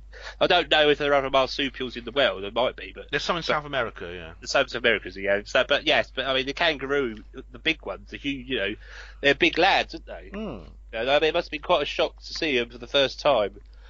For the Captain Cook. I don't know if Captain Cook saw them, but people. Yeah, they did. Yeah. Yeah. I mean, there's some of the descriptions. People were absolutely astounded. Yeah. But sorry, go on. But it's an idea. It's an example of we're dealing with unknown. We're dealing with an unknown psychology when it comes to the extraterrestrials. We cannot assume they're going to behave in a certain way. We cannot assume that. Have you seen the film Arrival? Oh, that is really good. I'm going to talk about that in the next video I bring up. Actually, I put up. But now that is really good. I've heard of it. I don't think I've seen it. No, that is really, really good. Now, sorry, carry. What do you want to say? Something? No, you carry on. I was just waiting for you to get onto the. We'll get onto the free energy, and the next one is here we go. The debate has been going on for eons, and the pro-UFO crowd hasn't been able to make a case that the anti-UFO crowd will buy. Well, that is kind of like comes up to, I think, various fallacies within the skeptic movement. It also is a statement about psychology. So, in a sense, I've covered that. This point, right? In both these two, he makes two separate points here, and I think I've covered them. Right. He says, "Why can't we find them?" He talks about the SETI, the search for extraterrestrial intelligence. Well, do you understand how big the task of SETI is? Well, this comes back to the point where he's right, then, isn't it? Because the universe is so big. I mean, they might not be able to find us. It's possible. Well, why would they want to find us anyway? If they could travel across the universe, we would be like ants to them. Unfortunately, that's again it's the same as asking why don't they land on the White House lawn. Mm. It's the same statement. Why don't they land? Why don't they do this? Why don't they do that? I don't know. I'm not them. You see, and unfortunately, that is the only answer. But I mean, we assume they fly long distances from other planets that we could see for a telescope if we had a good enough. But it's possible they come from other dimensions. They may travel through wormholes. We don't know what they are. You see, they could be any number of things. We don't know that they are little green men from other planets. That's an assumption, really, in a way. Yeah, but there's no evidence at all. So, really, Okay, there's two more. There's two more points here. We have real lives to live, and besides, you can't prove a negative. The onus, that word again, the onus is on the true believers. That's right. Yeah. But It is, isn't it? But yeah, but I mean, the thing about it is, and we're not trying to prove a negative. We're not trying to say, well, you guys, you can't prove UFOs don't exist. We're not trying to do that. We're saying, my point is that there's a hypothesis here, the extraterrestrial hypothesis, and I believe there's evidence for it. If you listen to Gary Hasseltine's video, I mean, he talks about this in great detail. Yeah, I did watch most of it. I think you get so, like John Mack gets so heavily into these hypotheses that you just can't bear to let them go. You're so, your life, maybe if you spent 20 years of your life doing it, then you realise it's futile. You just got to keep going. It's like, again, bring a bit status quo bias. You just it becomes part of your life so much that you can't rid yourself of it. The problem is, but essentially that that's not John Mack's attitude. I mean, John Mack, he came into this whole event pretty reluctantly, actually, and as I discussed last week, he suffered enormously from it in his personal life and his professional life. He was very, very difficult. So in a sense, if it was from his point of view, it would have been easier simply not to get involved at all. Why did he get involved with? Because he believed it was true. He was doing his job. So he believed it was true before he had seen it? No. He concluded it was true as a result of his studies. Why did no one else believe in it?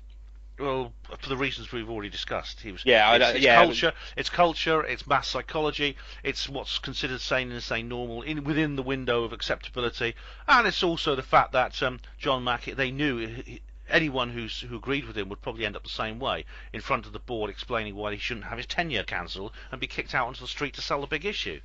Yeah, well, if he was right, then they wouldn't be worrying about their tenure, would they?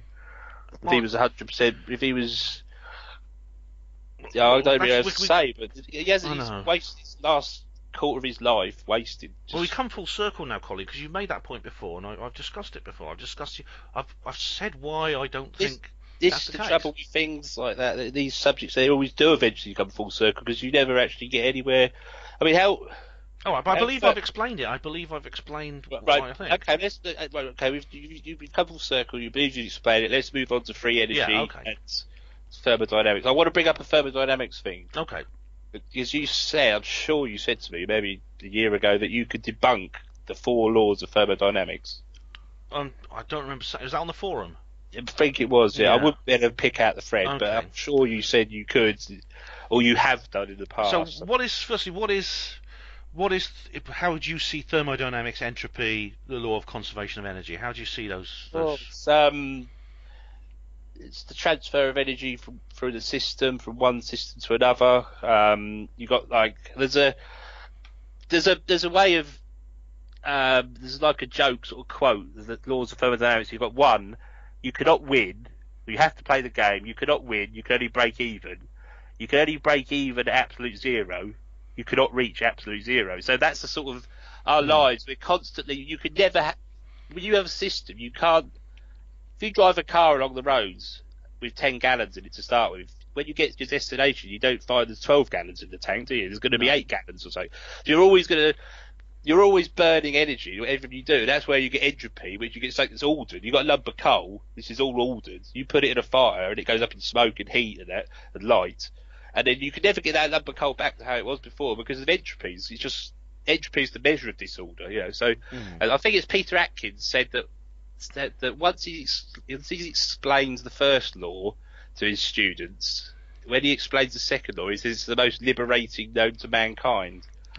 Yeah, because God, how would you go about defining, breaking it down? Well, would it be fair to summarise this issue as the amount of heat and energy in the universe is fixed? There's a fixed amount in our universe. Well, if the universe is finite, then yes. I mean, do you know the one that there's one thing he says? I think it's Peter Atkins again, because he's a very good chemist, Peter Atkins. He said that if you add up all the gravitational force in the galaxy, like the gravitational force between you and Jupiter and you and Saturn, etc., right? That is equal to all the energy that's stored up in the E equals MC squared theory. Do you know what I mean? And so for every lump of matter, there's a certain amount of energy. And if you add up all the energy in the universe, it's equal to all the gravitational force. So I think that's what you said. If it's dead on, I don't know, but it's very close. Yeah, so virtually it cancels each other out. So we might as well not exist. It's just. Yeah. But I mean, we have a situation certainly where energy can be extracted from the nuclear forces. And they can be extracted from chemical bonds. Yeah, that's fission, isn't it? Fission and fusion. Yeah. Yeah. I think the point is that even that is finite in a sense. Nuclear fission or nuclear fusion is still a finite force. If you can get an unstable atom which you can split. Yeah. Excuse me. But again, eventually that energy, the forces, when they're eventually used up. I mean, when I say free energy. Yeah, well, you see the point. I remember this. You had this conversation with Bowler Hat Man, not Bowler Hat Man. And, you know, you couldn't create a machine that could get more energy out of it than you could put in. But you could have energy that's very sort of feels infinite, like wind power, that, you know, or solar power. But it is finite, but much more finite than nuclear power and coal power and oil. Well, technically that's free energy because it comes from the sun. Solar power, of course, comes from the sun. But it's not technically free if you're monetary terms, is it? Because you've got to buy the solar panels, you've got to get. Well, yeah, it's extremely inefficient, which is why it is permitted basically because it's not on a practical level. It could never replace the fossil fuels.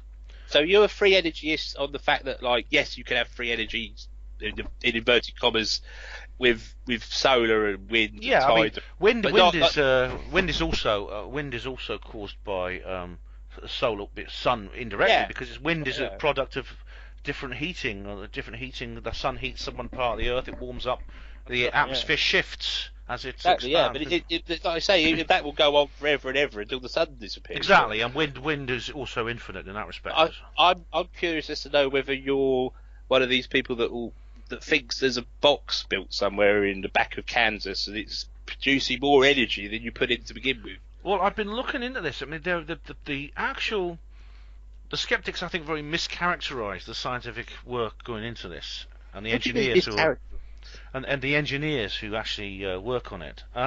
Basic commerce engineers. Well, some of them are qualified. Right, go on. Yeah. Some of them are qualified. Most of them are amateur. It's true. But I mean, let's not forget that. Well, the United States in particular has a great tradition in amateur inventors. I mean, look at there's Thomas Edison, the Wright brothers, etc. Yeah. But there are processes where there's a website called KeelyNet which is worth looking at. There are processes where various different kinds. Some are very simple mechanical systems, and some are more complicated. Very often it involves electric currents and electric storage and things like that. But there are systems in which you input certain energy, and the output of the system is greater. And if you feed that back to the input, you can have a machine which essentially becomes self-sustaining. In terms of it becomes the energy circuit eventually becomes. What about friction and stuff like that, and heat? Well, exactly. Well, it overcomes that because, as you know, even if the two were balanced, even if input and output were balanced, it still wouldn't be a continuous system. Still wouldn't be perpetual motion because there'd be friction in the system, there'd be wear and tear, there'd be so it will grind to a halt. I've made this point. I did an article on perpetual motion. Let's see if I can find it. So I mean, this is something I actually explored in detail. I'm a bit curious about. It's like the drinking bird toy. Oh, the one that Homer Simpson uses. Yeah, it's right. Yeah, that's a brilliant episode. That it's not a free energy device because the heat comes from basically the energy comes from the evaporation of the water on the bird's beak. Oh, eventually you stop at the end. Yeah. Yeah. So that if you took that away, then the bird wouldn't keep going up and down. That's right. Yeah. But I mean, there are these things do happen. I mean, it's like John Hutchison. I mean.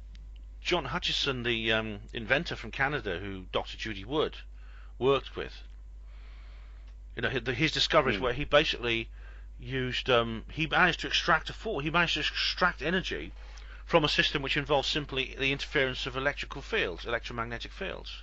All right, yeah. So that again, that's finite, isn't it?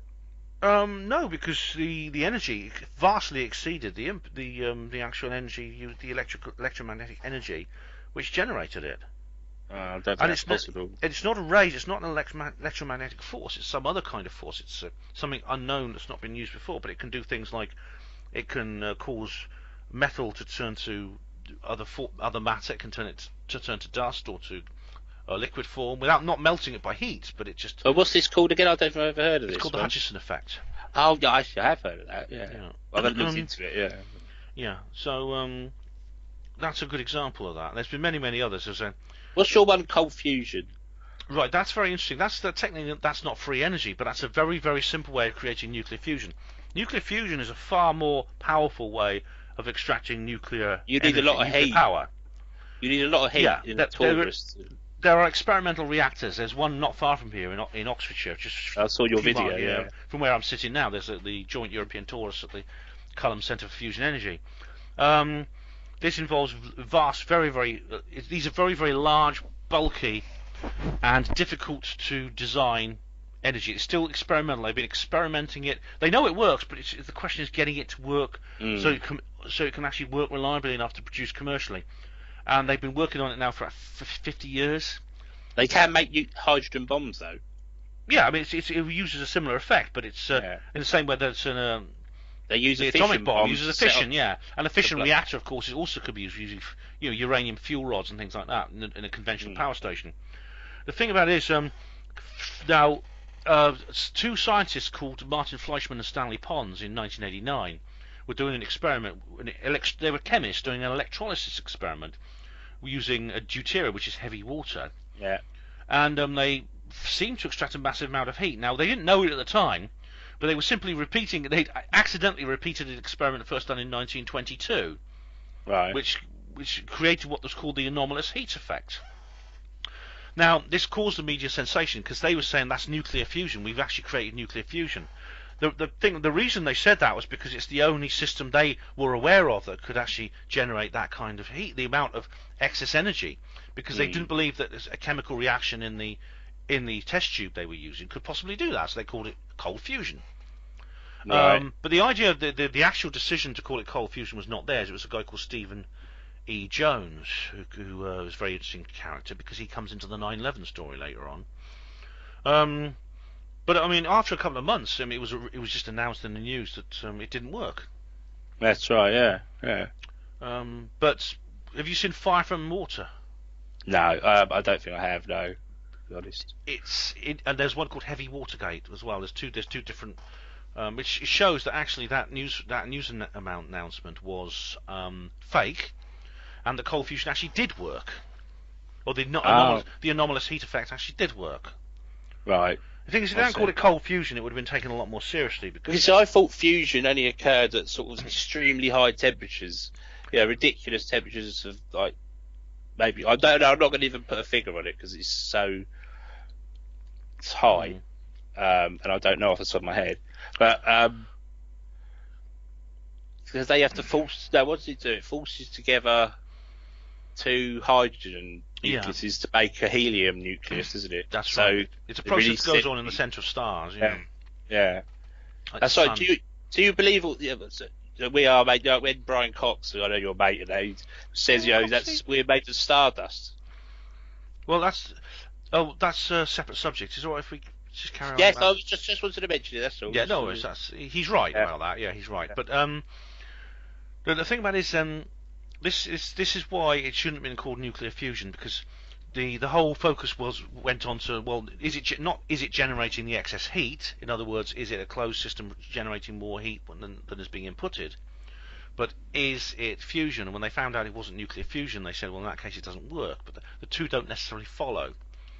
And Pons and Fleischmann, it wasn't, like I said, it was this guy Stephen E. Jones who persuaded them to go public and call it nuclear fusion. Yeah. But the fact of the matter is, it does work, and basically the media just covered it up. The media just said it didn't. Is it effective? It doesn't matter in a sense. It doesn't matter what's generating this heat. If you have heat, that's all that matters. You need a lot of it though. You can generate power. You can rig it up to a boiler. The boiler can spin a dynamo, that's a turbine or something, and the turbine can spin a dynamo, and you have power.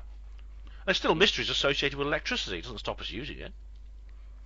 Yeah, I mean, of course. Yeah, electricity. I mean, it's electrons. There was a funny, Richard Feynman. Yeah.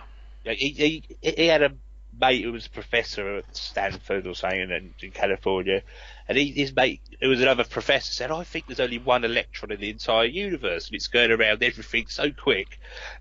He entertained this idea for a little while. I don't know what happened at the end, though, but because there's a book, isn't there? Surely you're kidding, Mr. Feynman. Have you read it? I'm not. No. No, it's one of them stories. But yeah, there's only one electron in the whole universe, but it's going so quick. That's possible. Yeah, but the thing about it is, if what I'm saying is that energy it does appear to break the law of thermodynamics, because energy appears to come from nothing. In other words, energy is being drawn into the universe by an unknown process from somewhere outside the universe. You can't be outside the universe, though. You can't. There's no such thing as outside the universe. Okay, but there isn't, no, because if you're there's no border to the universe. If you was outside the universe, you'd be in the universe. So the thing about it is, if you do an experiment and you are generating this data is coming in. There's two ways you can deal with it. You can say, well, because of the laws of thermodynamics, therefore this data I'm creating doesn't exist, and I'm imagining it, or this is a dream, and then I pinch myself and wake up. You don't know one day. Yeah, go on. Yeah, or you can say, well, this data is real, and I need to explain it. Which do you think is the most scientific method, scientific attitude to that? Well, in that situation, there's nothing wrong with challenging thermodynamics, but you've got to be pretty damn good to get close to, debunking it, so to speak. Well, you have to do the experiment properly and make sure the data you've got are correct. Yes. Look at you've heard of Max Planck, haven't you? Yeah. Right. Well, when he was studying physics at I don't know where it was, Munich or something, he was told by his professor to leave physics alone because they'd discovered everything by then. And this was 1870, before Einstein had come along. So there is a possibility 20 years some genius might work out another way of looking at thermodynamics, because when Einstein had his theories of relativity, he wasn't so much destroying Newton's ideas, he was just bettering them. It was progress. Do you know what I mean? He wasn't saying Newton's completely wrong now and I'm right. He was saying, well, Newton's still right, but I've just sort of developed them better. This is essentially saying that you're essentially admitting that you've basically said the same thing that I would say, that the laws of thermodynamics as we understand them, as they were originally written down, can be modified. They can be amended. No, I'm saying it's possible that someone in the future may be able to work. But they're pretty watertight. But what if it's already happened? No one's actually got around to telling anyone then, have they? Exactly. If you would get a Nobel Prize if you beat thermodynamics, the whole essence of the universe is just you can't defeat it. You see, if it's already happened, so basically what you're saying is because no one's had a Nobel Prize and it's not been published and we don't hear about it in the news, it can't have happened. Well, I mean, you would hear about it, wouldn't you? Because that's right up there with theory of relativity. But what if it was the same as Dr. John Mack? What if it was a similar situation to Dr. John Mack? We don't hear about it because it's suppressed. Well, this is suppressed for political reasons. For political reasons. Well, that's a bit subjective. I don't know. Why would they suppress it for? What would be the why? Well, let me just imagine. I want you to imagine a scenario, okay? Yeah. You're the chairman of Royal Dutch Shell. Or oh Esso, yeah, right? I know where you're coming from. You're sitting in your office one day. Someone knocks on your door, and you can come in, and they say, "Mr. Snuggs, I've just come to tell you your services are no longer required." Yeah, I know what you're getting at. You are running the. I mean, there's many other political situations attached to this. I can read you a chat. I'll tell you what. Can I read you a passage from my novel Roswell Rising, because it says it all. Right. It just says it all.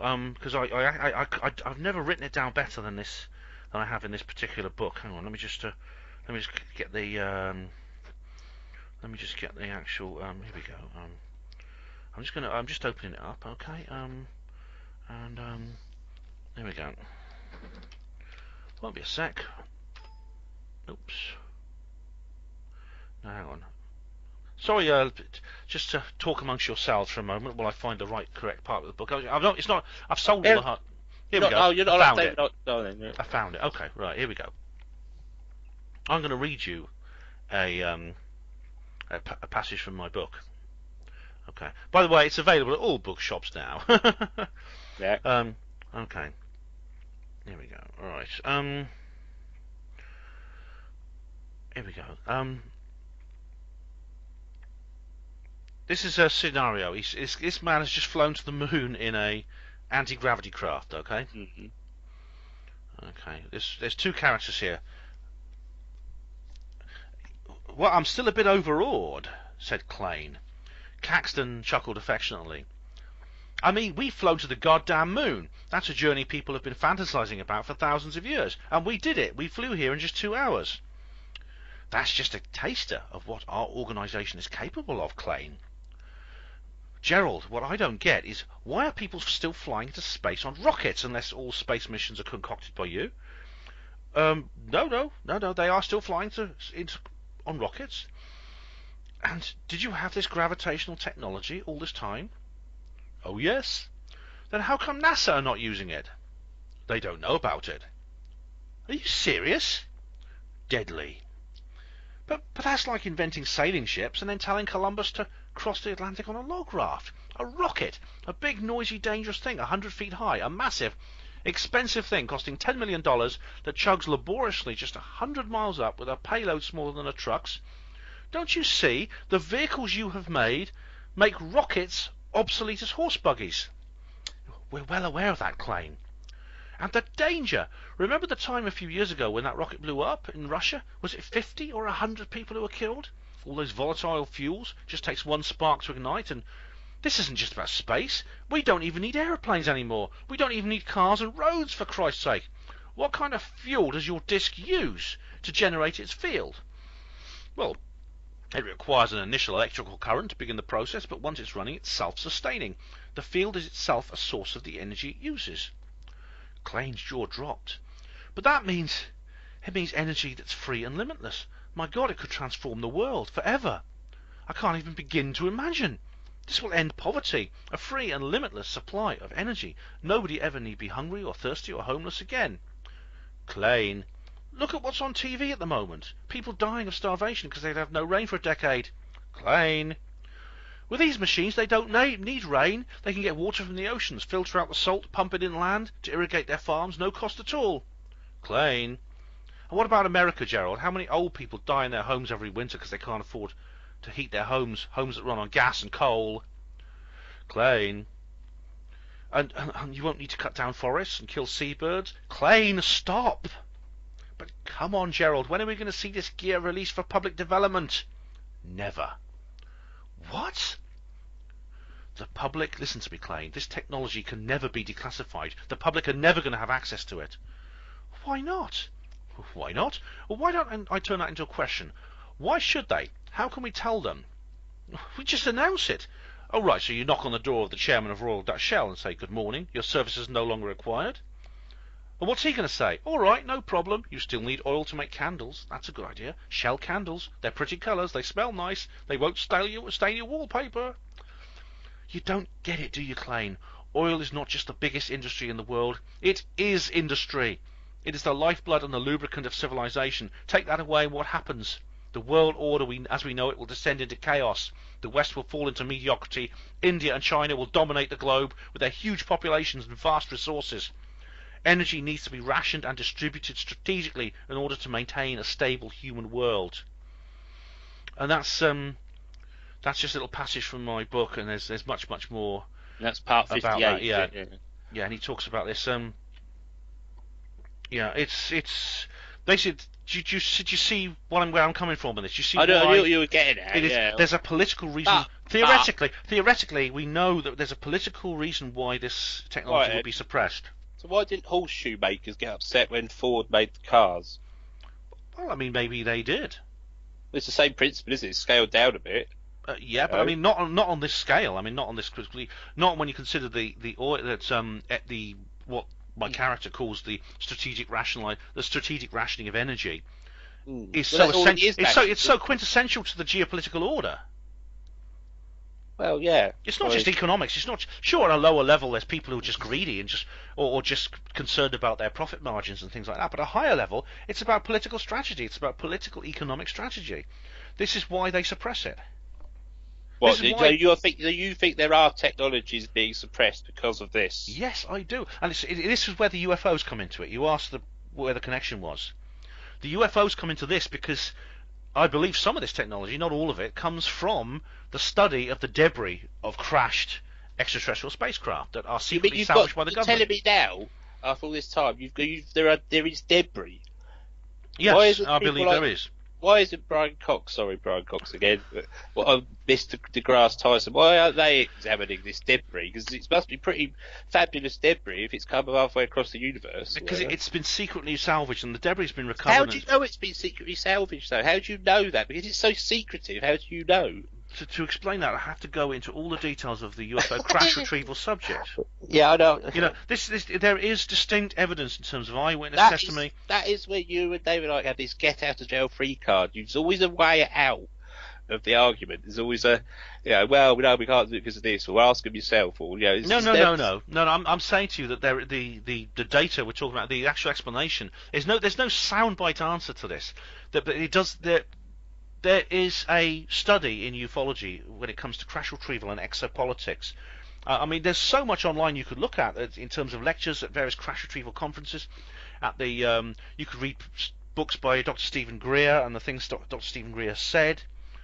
People like Stephen Bassett. There's people like Andrew Johnson and Richard D. Hall and all these other people who talk about the secret space program, about free energy. I think they're biased. Look, either they're right or they're wrong. That's what it has to come down to, Colin. You have to accept that you have to either say they're right or they're wrong. And if there's black or white thinking here, that's what I was accused of on the comments box, of black and white thinking, not no grey areas. Right? And you just come and said, well, it's either right or it's wrong, so it's black and white thinking. Well, in this case, I think it's the correct thing is to be black and white in this case, because what I'm saying is aliens or are not aliens. All right, I'm saying is the answer is like if you can't They have put together, I think, a scientific hypothesis here that even though because this material's not been published, the reason it's not been published is it's been suppressed. Now that's not the unicorns are unicorns in my pocket and teapots around Mars sort of thing. There's reason why this has been suppressed. So this is not saying, well, you can't prove that there's no debris in Area 51 from an alien spacecraft. Just like, and then the skeptics always says, well, I can't prove I haven't got an invisible pink unicorn in my pocket. But that's not the issue here. That's not the debate. We're talking about an actual scientific case that these men have put forward. But they've never proven it, have they? And women in the case of Linda Moulton Howe. Can I read you a little bit? Sure. Side text like that, but by all means. Some think that scientists employ irrational methods also to discover scientific facts and elaborate scientific theories. The scientific method enables scientists to get increasingly closer to the truth. Science makes progress, unlike other activities, which you know what they are. Yeah. Science is the model of rationality. Some philosophers have argued that philosophy should adopt the scientific method.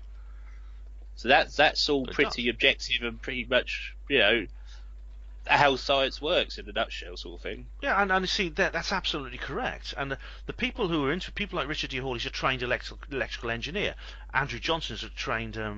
He develops software and things like that. Dr. Stephen Greer, again, he's got a medical degree. These are people who understand the scientific method, and the thing about it's a complicated business talking about crash retrievals and things like that. But I'm faced with a position now where I could explain it to you, which would take another 2 hours, or I could just say to you that if you look at the evidence, you look at the citizen hearing on ET disclosure, things like that, you'll see that the evidence does exist. There's evidence. There is distinct evidence that the government knows about UFOs, has been observing them, has conclusive evidence they exist, and is keeping that evidence from us. There may be several reasons why. How do you know it's keeping it from us? How do you know it's keeping it from us? There are multiple eyewitnesses who've seen them in the act. Basically caught them in the act. Caught what in the act? Caught the government in the act of suppressing these information. How have they done that? Well, they basically, the method they use is to actually, if for instance a UFO crashes, they will send in the military. If a UFO has crashed, it's like you say, it's sort of salvage. Then they'll have the technology from that crash, won't they? Yeah, they will. They basically they seal off the area where it happened, and they tell the public that a plane crashed, or there was a weather balloon came down, or something like that. Blimey, they're pretty good pilots, aren't they? They fly halfway across the universe and then they end up crashing. Well, that's a separate issue. That's a separate question. But the fact is, they do. I mean, they come down. Yeah, but it would get out eventually, right? No, right. This is a point that I didn't want to talk about ghosts or paranormal, but if you work with UFOs as well, right? Now, would you agree that more people in the world than ever have got phones with picture phones, right? Yes. Pretty much, there are trillions of photos, if not more, taken daily. Oh yeah. Right. So why isn't there more evidence? Well, there is. There's a large amount of UFO evidence.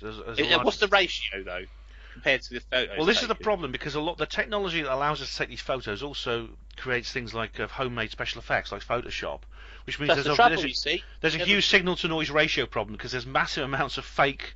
There's alien and ghost and paranormal footage out there, including everything from the Loch Ness monster to. I whacked in, I fisted in. Angels. No, I was fisting. I was putting it in. Ghosts. I put ghosts in, and it was just silly on Google Images. It was just. I've just typed in UFOs now into Google Images, and it's just nothing, just silly. Well, this is why I sent you those links to the proper people, the experts who've actually studied this properly, in using proper scholarship. Why is it scientists get things right eventually, and your sort of researchers, alternative thinkers, as I'll politely call them, they're the ones that sort of never quite get it right, never quite see the full face of the ghost, never quite see the full this, that. It's always just a little bit, never quite sure. It's always on the borderline, so to speak. Well, I was explaining last week, there are those who get it right. People like Don Phillips, Steve Mera, in the Bothell case, and various other cases they've looked into, including one where I attended personally, and I witnessed this myself. They do get it. They do get data. They get proper data. And it's done scientifically. What data? Well, do you remember me talking last week about the EVP and things like that? Vaguely, a lot of things. I don't remember. There's images on cameras and images that appear on cameras and things like that. Yeah, well, you just said they can be photoshopped, can't they? Not if you're standing in front of them. You're using a formatted drive, and you press the button, you look in the screen, and immediately see it there. I suppose. Well, I mean, it's called a UFO for a reason, because you don't know what it is, but someone next to you might know what it is. So, it's just unidentified, isn't it? Of course, yes. I don't know everything.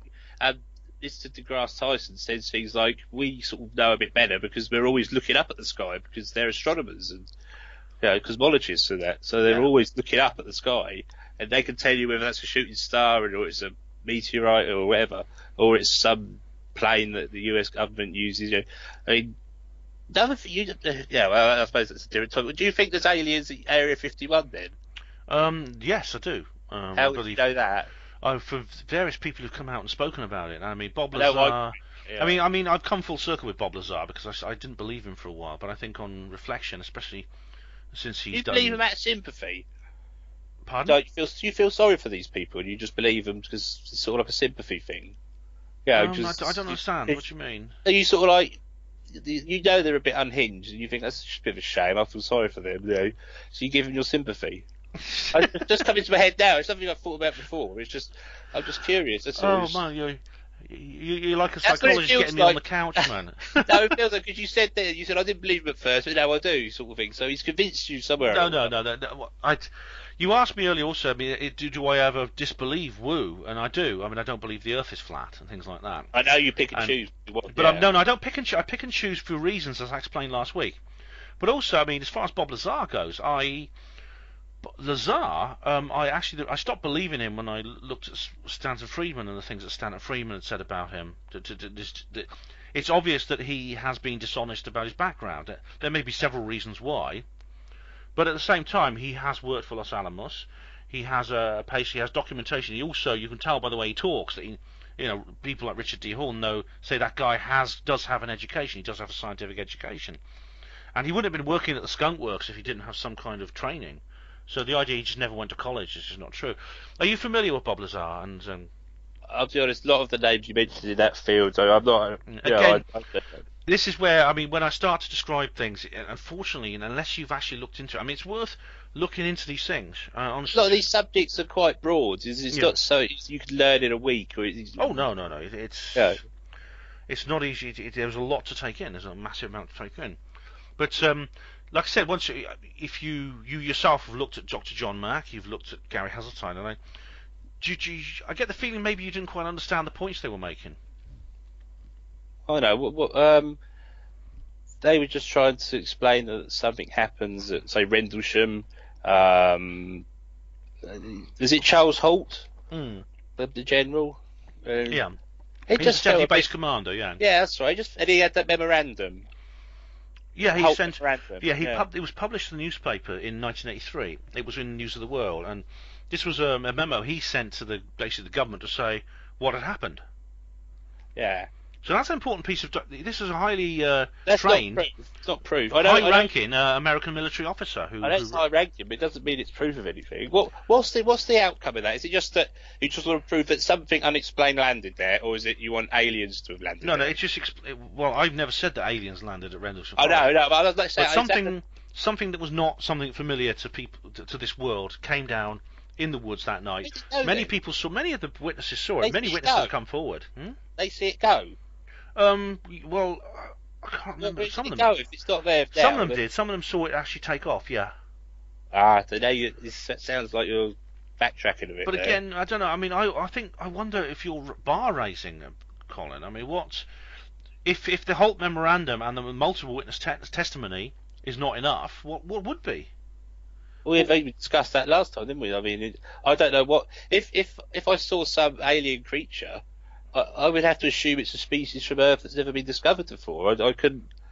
That's the more Occam's razor way of thinking, and it is to think it's come from some planet that's in Andromeda or something. It's more plausible. To be honest. What amount of evidence? What evidence would change your mind on that and make you think this is actually an alien from somewhere in Andromeda? Well, maybe technology that's not existed on Earth. And it'd all have to obey our laws. And I don't like Richard Dawkins, but he says that aliens still would have had to evolve, same as they did here.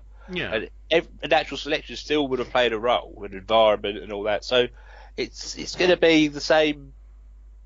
Their technology might be 1,000 years ahead of ours, but at least we might not understand it by looking at it straight away, but we might be able to recognise it. It could be done by humans. I mean, let's give you a point, right? If I went back, you know the little SD cards you could buy for your phone? Yeah. Right? Now, you could put, like, the whole works of Beethoven and Bach on them tiny little things and still have 50 gigabytes left over. Now, 30 years ago, if you said that to someone, they'd laugh at you. You know? Of course, yeah, because technology advances. Exactly. Yeah. I mean, so you would know what to do with that 30 years ago, but it's like alien technology. If you could just show something that was, that would be pretty good on the road to evidence, but it wouldn't prove that aliens maybe are amongst us or anything, but it would be that they crash landed and died, or there would have to be more. Well, like you say, they get told it's a plane crash, or it's the government hide it up, but I mean, how long's UFO stuff been going on for? It sort of sprang into life in the 40s, didn't it? Sort of Roswell. Well, it could be traced. The UFO phenomena goes back throughout human history. I mean, I know it goes back. Yeah, I know it sort of goes back. But the modern UFO era began in 1947, really. When you had lots of films being made and second-rate films and that. But I mean, let me just pick you up on the points you were talking about. I mean, you essentially are confessing that you agree with me that the knowledge we have now, obeying our laws and things like that, the laws of physics as we know them, it doesn't necessarily mean that something won't come out in the future that contradicts that. I mean, and it may be something from another world. No, I don't say contradicts. I say improves. Amends, maybe. Improves, amends. Yeah. You can't say Einstein contradicts Newton. It just improves on it. You know what I mean? It changes our mind on things. And I mean, it could maybe something from another world will do the same. And you've just essentially said you agree with me on that. Now, for instance, I mean, some of my videos I make here, I mean, in this room, there's sometimes you hear a growling noise in the background, and I have to apologise to the viewers because basically the toilet in the flat above this one has it makes a noise when you flush it, and that's called the water hammer effect. And the water hammer effect actually includes a free energy effect. Did you know that? Sorry, it takes a free. If you hear that growling noise in pipes when someone flushes a toilet, that's the water hammer effect. It comes from it's actually a fault in the plumbing, and actually it means your plumbing needs to be fixed. But that vibration that's generated, believe it or not, there's a free energy element to that effect. Is it really? Yeah, it's that close. That's how tangible and how close this is. As Dr. Judy Wood has examined things like hurricanes and tornadoes, you also see this. Right. Well, that's something I would have to look into, like, again, because I mean, I'm not a scientist myself. I'm just interested in it. But so the science is a pretty big subject. You can't know everything, you know. So yes, Judy Wood. Oh. To entertain that idea, you see, the nearest I can entertain an idea in 9/11 with the conspiracy was that Bush administration let it happen. Yeah, right. That's I could probably entertain that idea to a point, but I'm sure there's holes in that as well. But so did you read Jam Noise 72's questions she left for you? I did. I think I answered some of them. She told me I was patronising, so she got fed up in the end, I think. Well, it did get quite heated, yeah. I mean, I don't know. I've had worse than that. But I mean, the point is, I think the point she was making is that in order to believe the official story, you really have to address these questions. Yeah, but the justification one is well, so you could just come up with anything you want, and then I have to try and break it down. No, but there are certain questions that are arisen from honest scientific observation of what happened that day, which among the list that Jam Noise gave you, and to say that though that is not true and the official story is real, you can't say that without actually explaining those questions as part of the official story. In other words, explicable from the NIST report and things like that. Yeah. What, I mean, what's the one you adopted? Judy Wood one? That's your... This is, I think, Dr. Judy Wood, in a huge textbook, Where Did the Towers Go?, has, I think, it's the definitive scientific interpretation of... scientific evaluation. Or I've got to be... she'll slap me over the wrist if I use the wrong word. Johnson. But the evidence that she's gathered, I think, is... Why is it definitive science study of 9/11. Is her book available on Amazon? Yes. So it's available in a very mainstream place, right? Yeah. And I'm sure you could buy it in Waterstones and other eBay. Yeah. So it's not been hidden away. Her book. She hasn't been, disappeared in the middle of the night and never seen again. No. You know. So she's still going, right? She's able to publish his books. These terrible governments are so awful, aren't they? They let you have free speech and all that, you know. So. I mean, did you read the thing I said about the UK-Chad dichotomy? Yeah, you did. Yeah, you sent me. This is it. Yeah. We live in a pretty open society, where we got everything at our fingertips, right? But what was I going to say? Yeah, we can say what we like. Yeah, life is materially good compared to people in Chad. Could I infer that wealthier and more economically powerful a nation becomes, the lower the proportion of people there are that believe in woo and religion? Yeah, and I said that USA was an outlier, didn't I? Because that's got quite a high proportion of believers. Yeah. And a lot of the people, like the deniers, 9/11 inside jobbers, they're sort of mainly American, aren't they? Well, it's centred on there, yeah, because this is a nation that was attacked. America's a place of free speech, and she's able to write books like this, and no one's stopping her. You know, so it's sort of ironic that you're making, in a slight sense. Well, this is kind of like what it would be if, for instance, she was killed. I mean, one of her students, incidentally, was killed. He was murdered in very suspicious circumstances. If someone shot Dr. Judy Wood or the publisher actually withdrew her book, it would make, in a sense, it would almost like be a confession. It would be just too obvious. And this takes us back to the point that Dave Slacks has been making about the way that people are actually forced into collaborating with conspiracies. It's not as obvious as just saying, look, this is what's happening, don't tell anyone. Okay? It's far more subtle than that, as I've explained. We need to press on, actually, mate. We need to press on. Okay, while we're on the subject of 9/11 equals passport, I need to know about this passport. How you can get into the USA without a passport? Right. The answer is I don't know yet, and I'm looking into it. Now, Paul Armstrong, who's no doubt he's been waiting and biting his nails for this moment. There's no definitive answer to that right now, and I'll answer him. He'll get his satisfaction or my vindication at a Why later don't you just date. get a passport then? Just get a passport. Can I go into that another time? Because I'll come into this closer, maybe in a couple of months when the Roswell 70 celebrations start. Okay. Yeah. Oh, right. We need to press on, I'm afraid, because do you know we've been talking for 2 hours? I know. I just noticed. Yeah. Yeah. Now, you were curious about my obsession with Saint Helena. That's right. Yeah. Right. This is something I do explain in the films. I've done multiple films and multiple articles on Saint Helena.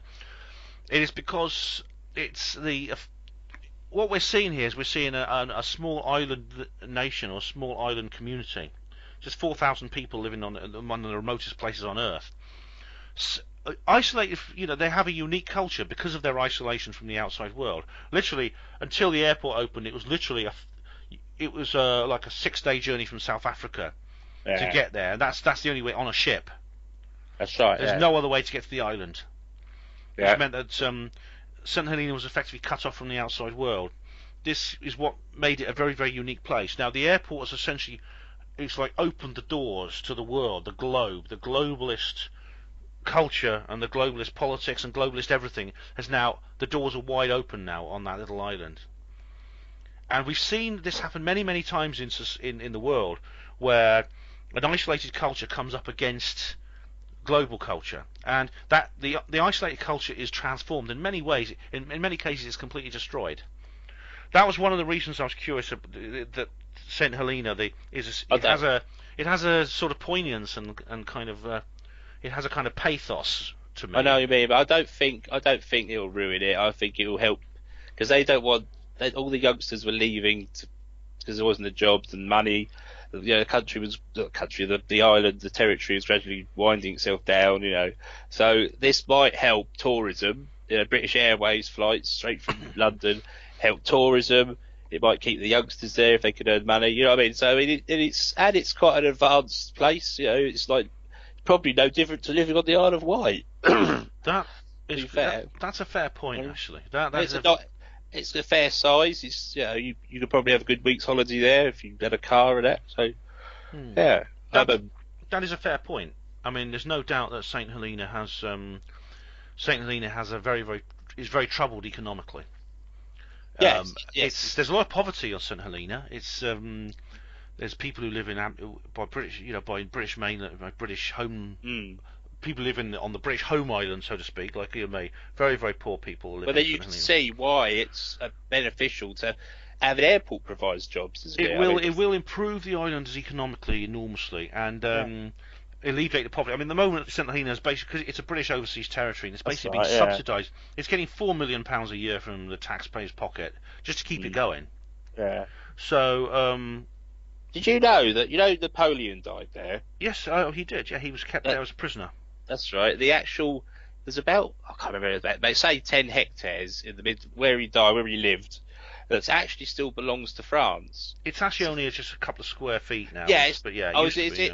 Yeah, I mean, it used to be bigger. It used to be the whole house. Yeah. Oh right, but it actually belongs. Yeah.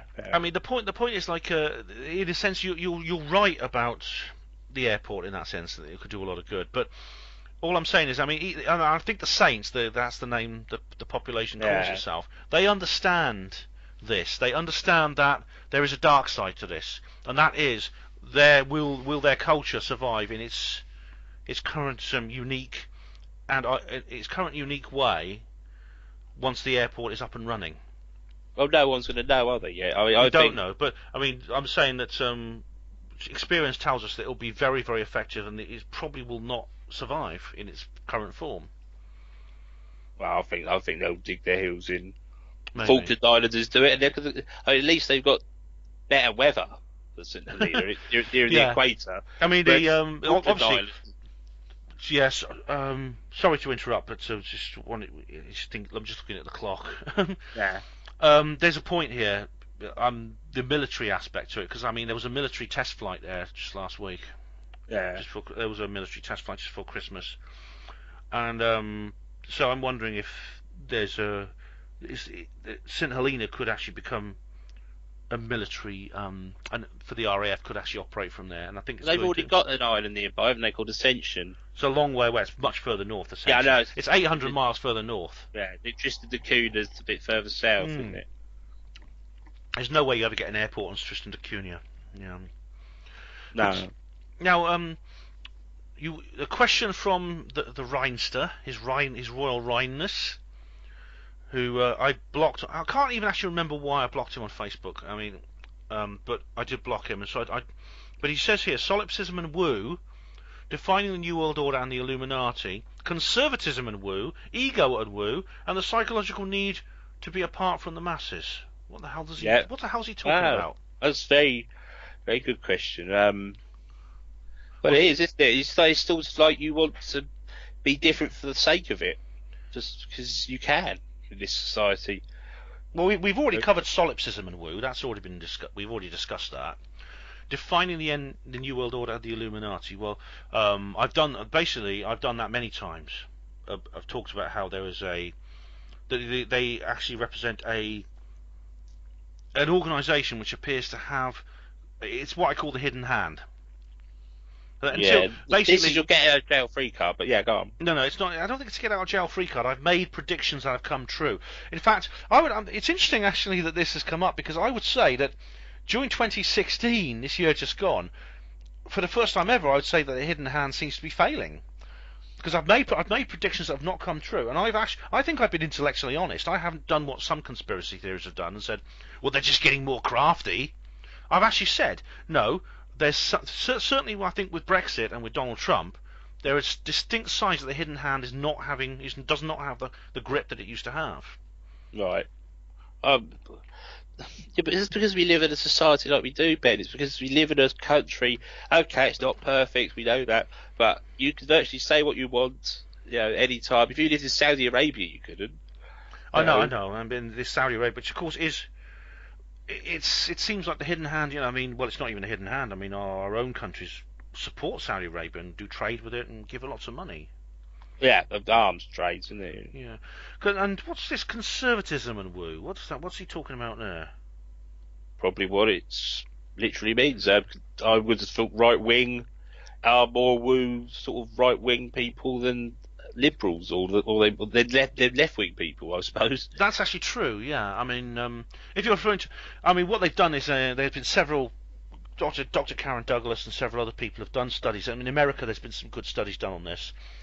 And there is apparently if you vote Republican, you're far more likely to be a conspiracy theorist than if you vote Democrat.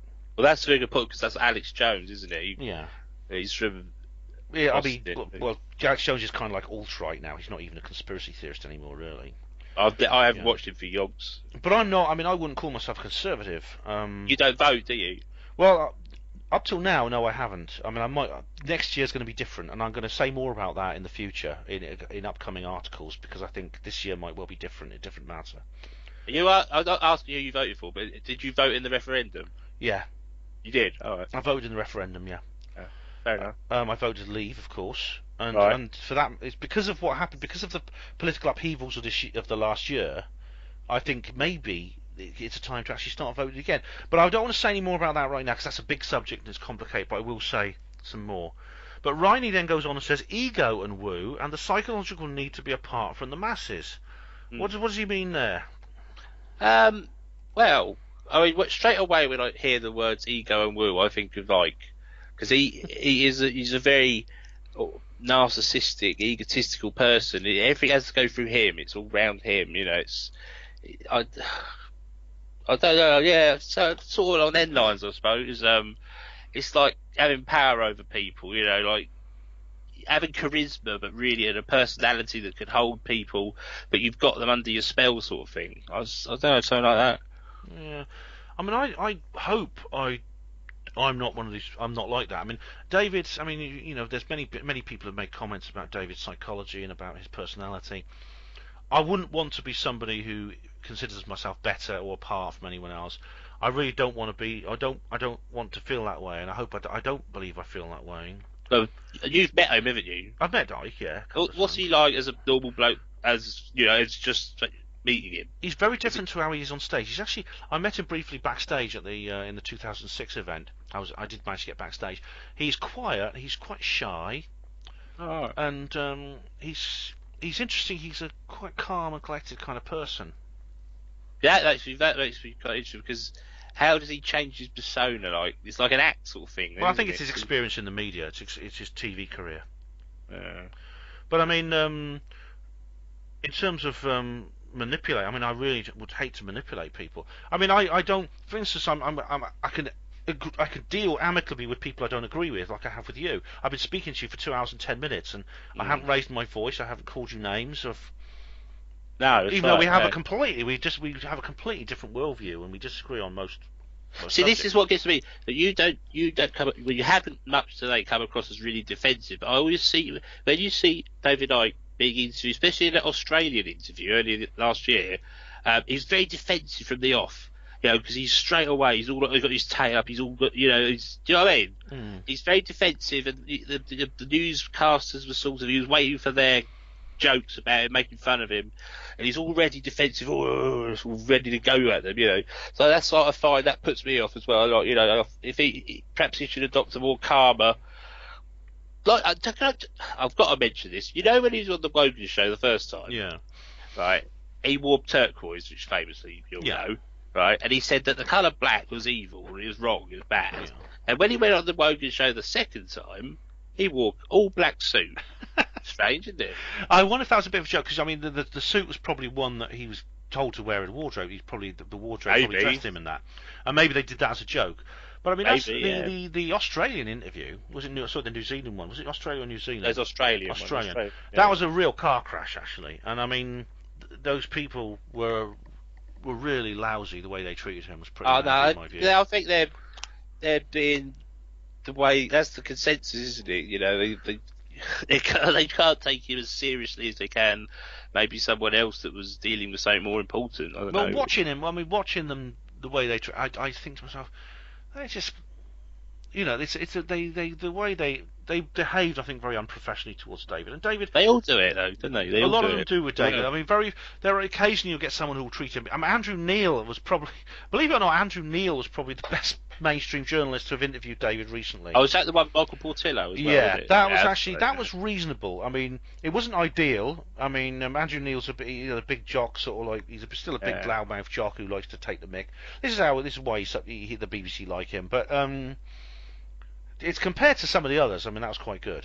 And David stood his ground quite well. Neil says, "Do you think the Queen's a lizard?" David says, "Yes," without hesitation. And I mean, that's probably the best answer you can give.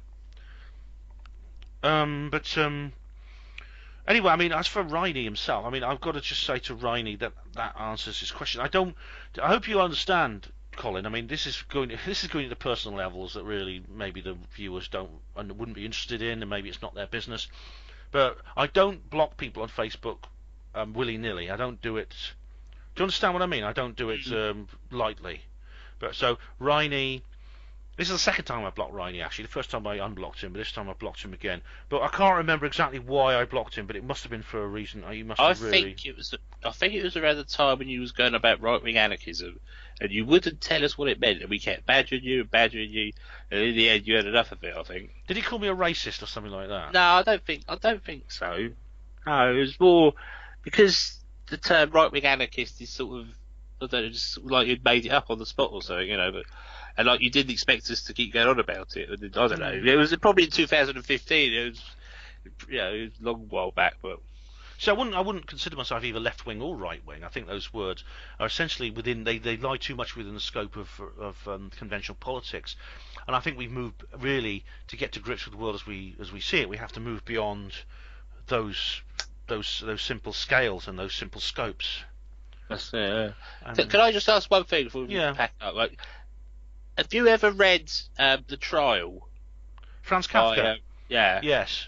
Because that's quite as important as 1984. Yet you and like he doesn't ever get a mention. Well, I really mean, I is. haven't mentioned. No, I read it a long time ago. I'll have to reread it. I've got a copy of it somewhere. But it did actually come back to me a bit because when I was suspended from my job, because I felt a bit like the guy in it. I can't remember his name. Jack J, I think. Yeah, I can't. I felt a bit like him because they sent me home and they wouldn't even tell me what I'd done, and they were they really. It was very very weird the way they behaved actually, and I mean I know the system because I've been there for so long. I know how they operate, and I was very very. I felt very like what's going on? What the hell is going on? What do they think I've done? They wouldn't even tell me what they thought I'd done. I phoned up my shop steward in the morning. I said I was suspended last night, and he said why? And I said I don't know. And he says what do you mean you don't know? So I wasn't the only one who felt. I mean, I don't know if my shop steward had actually read the book, but I did. That book did come back to me. Yeah. Yeah, and I have to read it again. I mean, I don't know if how many viewers. It's quite an eerie book. Very, very. It is. It is very Orwellian, and I think you're right. It is an important book. Well, and it came before Orwell. Yeah, it's older. Yeah, it's Have you read any of other Orwell's books? Because it's always 1984. Have you read like Road to Wigan Pier or? Yeah, I've read. No, I've not read. I've not read Wigan Pier. I've read Animal Farm. I've read Homage to Catalonia, and I've read Down and Out in Paris and London. I'll tell you what you want to read: Burmese Days. Right, that may be the next one. I want to get a Wigan Pier under my belt as well. Yeah, that's very sad. Burmese Days. It's very sad. Have you read Catch 22? Yeah. Good, yeah. I thought that didn't quite work for me, that book. No, it's everyone's lauded it, but I just read it and it didn't make much sense to me. Yeah. Maybe if I read it again, it'll maybe sometimes you have to read things more than once. But yeah, there's another one of the authors is like Harper Lee, One Hit Wonder. Yeah, it was Joseph Hello wrote Catch 22. What did Harper Lee? Was it Harper Lee? Was it Kill a Mockingbird. Kill a Mockingbird. That was it. I read that at school. That's one you go through in school. I remember. Yeah. I remember thinking that was quite good. It was quite. I enjoyed it when I read it at school. It's considered a great historical novel. Yeah. But anyway, Colin, you've got a website, haven't you? I better tell the listeners about. I mean, it's Colin Snuggs, all one word. That is. .co.uk. And there's a massive amount on here. I mean, I'm glad you did, because someone accused me of doxing you on Facebook the other day, and I had to explain that you actually released your own name on the internet. Yeah. But there's how much is here? Dover, Forum, Mental Health, Media, Monty Python, Religion, Science, The Start, Subjective, Woo Woo, Writing, and you've got something about Dover Athletic as well, the football team. Oh yes. Yeah. It's it only cost me £4 a year. It's good, isn't it? Yeah. A mate of mine he's into computers and that, and he set me up a few years ago. So, like I say, I don't write much on it these days, but now and again I do, you know. And your YouTube channel, which is obviously inspired by Riney Randall, Royd Freedom. That's it. And Beats Art 77. And Beats Art 70. Yeah, that's it. Royd Freedom is, of course, is based on the roids shall set you free, and all the various other things that Riney invented for the David Icke thing. He does. He's quite a funny chap, Riney. I mean, the way I do miss him, and I wish him all the best. But if I blocked him, it was for a good reason. Okay, I'll pass. Oh, he'll probably listen to this anyway. Oh, so, I'm sure he will. Yeah, I'm sure he will. But I hope he's doing. I can't remember why I blocked him, so I don't feel any resentment for it. But it must have been for a good reason. Right. But I hope he's doing all right and everything. I don't wish him any ill. Okay. But so check those out, ladies and gentlemen. There'll be links in the show notes. It remains for me to say, Colin, thanks for these two discussions we've had. Have been really good. We've been talking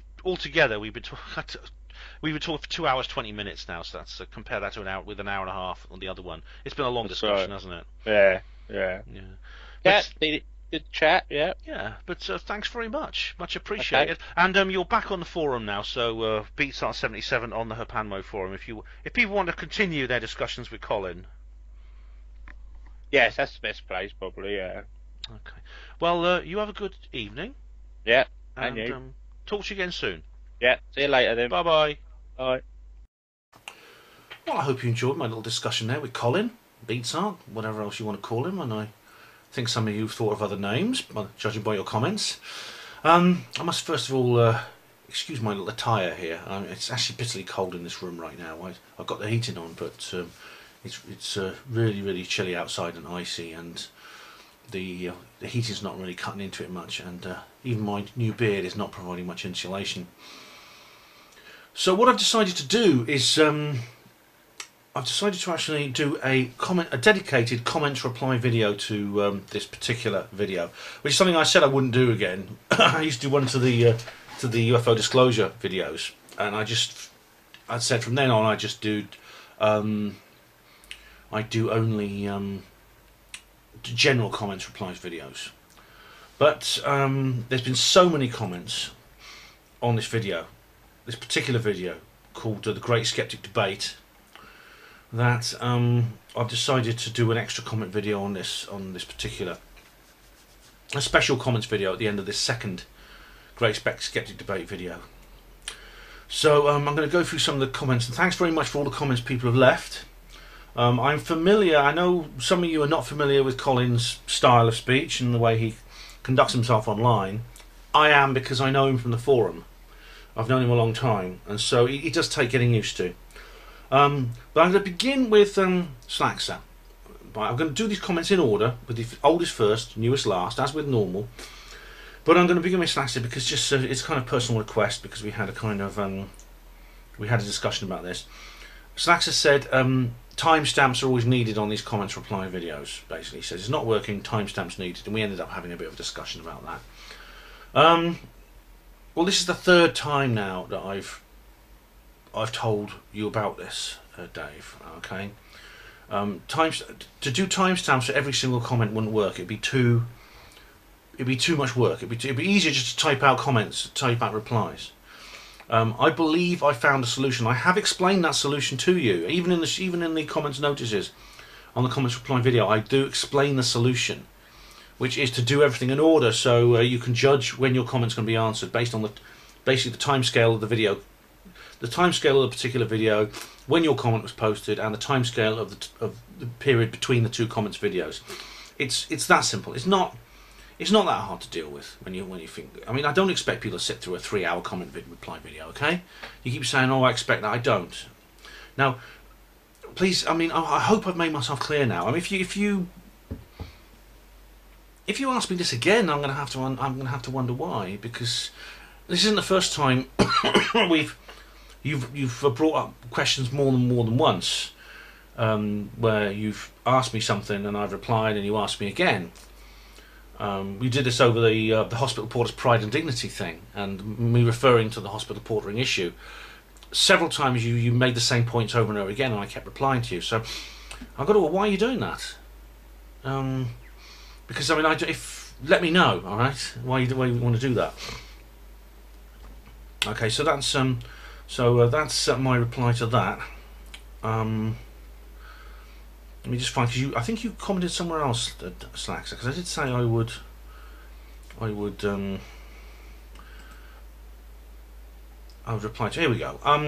Slaxer also says this: one reason this guy, who I did not warm to whatsoever, I hasten to add, makes sense is the old chestnut I regularly ask about the code of silence required for conspiracy theorists, conspiracy theory to be credible. Well, I think I brought this up before with you, and we did actually explain it in the video about, because Colin actually brings up this. He asked that very same question. Now, have you heard of Professor Robert Grimes? Because he's just released a study basically saying what you said. He said conspiracy theory is not possible because the numbers of people involved and the inevitability that secrets could not be kept. Now, I don't agree. See, there is such a thing, as I explained to Colin, of tacit collaboration and open secrets. I mean, if it's something that is in the video, Dave. Okay, you can watch the video. We talk about it. He has it. Dave has a discussion with Richard Gunn, which is very interesting. And he says the requirement for literally thousands of people to be silent to make these large-scale conspiracy theories work.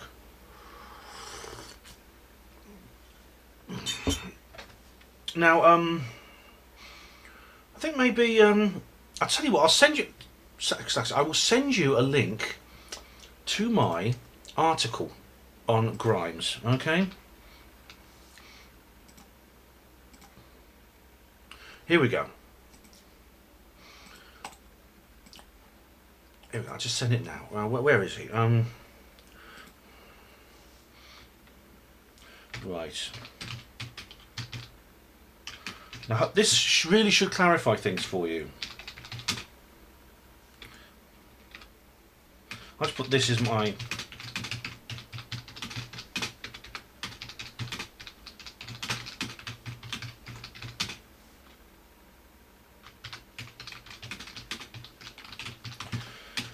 codes of silence. Okay, I'm just going to send that now. I'm just going to put that there.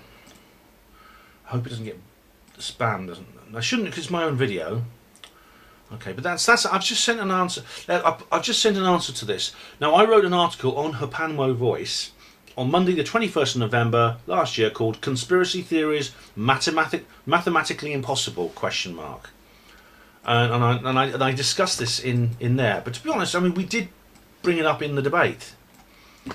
Okay, so hope that sorts things out for you, Dave. I really do. So let's get on to the other. Let's get on to the other comments. Jason, fantastic, Ben. Love this. You must do more. Cheers, Jason. And I'll tell you what, we're going to do more. In fact, this is the more. So hope you like that. Now, Doffler. Hello, Doffler. Doffler's always in there soon. Colin is such hard work. It's amazing you managed to get your opinion over. He's really closed-minded. He's already made his mind up. Well, I'd love to reply to this. However, it seems that Colin is actually he's been very active in this particular chat box. It's in this particular comments box, and he has been quite dedicatedly answering everyone in there. So I mean, I won't contribute to this particular discussion because it seems like people are giving him a run for his money. I should say, Colin does enjoy this sort of thing. He loves these debates. He really does. Right, somebody has actually sent. This is very interesting. Now, somebody has called Jamie Fairman. Hello, Jamie. Has sent a link to James Fetzer talking about 9/11. Now, James Fetzer is someone I don't necessarily agree with. I mean, he's been very dismissive of Dr. Judy Wood's work, which is suspicious. However, I appreciate you sending me the link, and maybe Colin can learn something from it. I actually did bring up Dr. Judy Wood in our discussion. So I don't know if this is this. I haven't actually watched this yet, Jamie. But here we go. Yeah, this is one from 2012. Interesting chap, Fetzer. Yeah, he knows Nick Colostrum, who you've seen in other videos of mine. Now, Dazzastar. Hi, Dazzastar. Dazzastar, I thought would be interested in this particular discussion. And he says, when Colin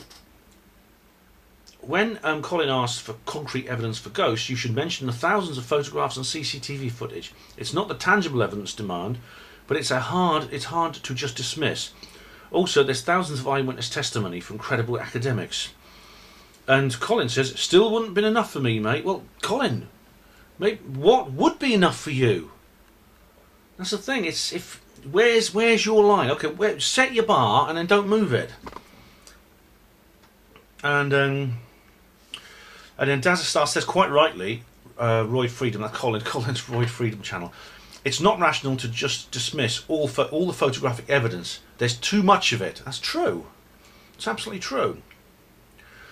Okay, Brill Billy says, we can lead horses to water, but we can't force them to drink, Ben. Skeptics always call for proof, yet when the real truth is so suppressed, it's hard to place artifacts on a table.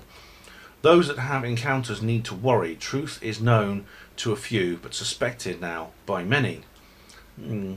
This is the thing. I mean, of course, the skeptics will say, well, there can't be any such thing as conspiracy theory, and it's, You see, it's a bit of a... it is like going round in circles talking to skeptics. I mean, I've had the reason I didn't get too frustrated with Colin because I know him, and I've had a lot of experience talking to skeptics. That's the thing.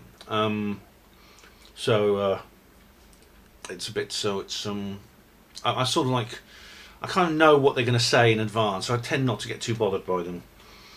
Blue Wall is Colin, my friend, another Colin. He says, if this was a fight, it would have been stopped. Fair play that he debated you, but how can you have a skeptic on who is not even familiar with many of the cases? Well, that's true.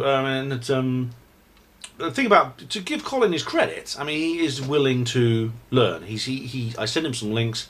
He is willing to learn about these things. I mean, I was surprised at how that he did not know much about things like Rendlesham Forest incident, the Rua case. He never heard of Don Phillips and Steve Mera. So I sent him some links to those things, and so he's willing to look at it. He's willing to just address it. So, but he says here, Colin says, do you expect me to know every CT and there in every possible cause? I know, but you need to know some, Colin. You need to know the basics. Jay Lee, hi Jay. The government and the dark government don't want the mass of people to know we are essentially spiritual beings, because this will empower people and awaken an individual to a higher consciousness. That's absolutely true. I brought this subject up in my various Helen Duncan videos, and it's true, not the most recent one, but the ones before, and it's very, very true. This may have been one of the reasons they came down so hard on Helen Duncan at the witchcraft trial. Trevor Murray, pride and dignity, Brother Porter. We have a hospital porter in the comments box, ladies and gentlemen. Everybody be silent and listen to him. Trevor says, Reeves on base for the Open. Oh, right, yeah. Reeves is... Trevor and I are co-hosts of the Mindset podcasts, along with a few other people.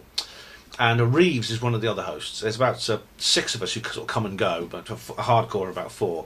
And Trevor and I are 2 of them. And Reeves is another. And yeah, Reeves is he's a bassist in a rock band, but it's not Trevor. That's not Reeves. That is that's the music is by someone called Chris Zabriskie, who it's in the public domain, but you can only use it on an attribution license. So this is why I always credit him in the credits, or her. I think it's a him. Rake. Oh right, Rake. Are you a rake in the Sir Francis Dashwood sense? Where can I buy the chimpanzee t-shirt with Ben's face on it? I'm joking, of course. A chimpanzee t-shirt with my face on it? I've not heard of that. I don't think there are any t-shirts with my face on. I mean, there was an attempt to market them at some point, but nobody really wanted them. Baconland. Hello, Baconland. Steve Mera reckons Don Phillips' EVP is the real deal. And Mark Porrett says underneath, hi Mark, he's got a Halloween jack-o'-lantern as his avatar. This is very interesting. Yes, and many others have seen Don in action and have also vindicated him. So have I. And Colin has been sent evidence now related to Don Phillips. So I hope that that makes some sense there. Mark Porritt says we need more debates like this. Hats off to Ben and Colin. Thanks, Mark. I've got this is the second one I've done with Colin. I'm hoping to maybe do more on this. I have done an entire video about skeptics. If you're interested, just look at my channel. You'll see it. Dazastar says Woo Woo was also a pun on Winston Wu, the founder of an anti-skeptic site coined by Randy. Is that right? I mean, I know Winston Wu actually set up a website called Skepcop, but I didn't realise the Woo Woo was traced straight back to him. I know that it's rather typical of Randy to be. Randy tends to be quite.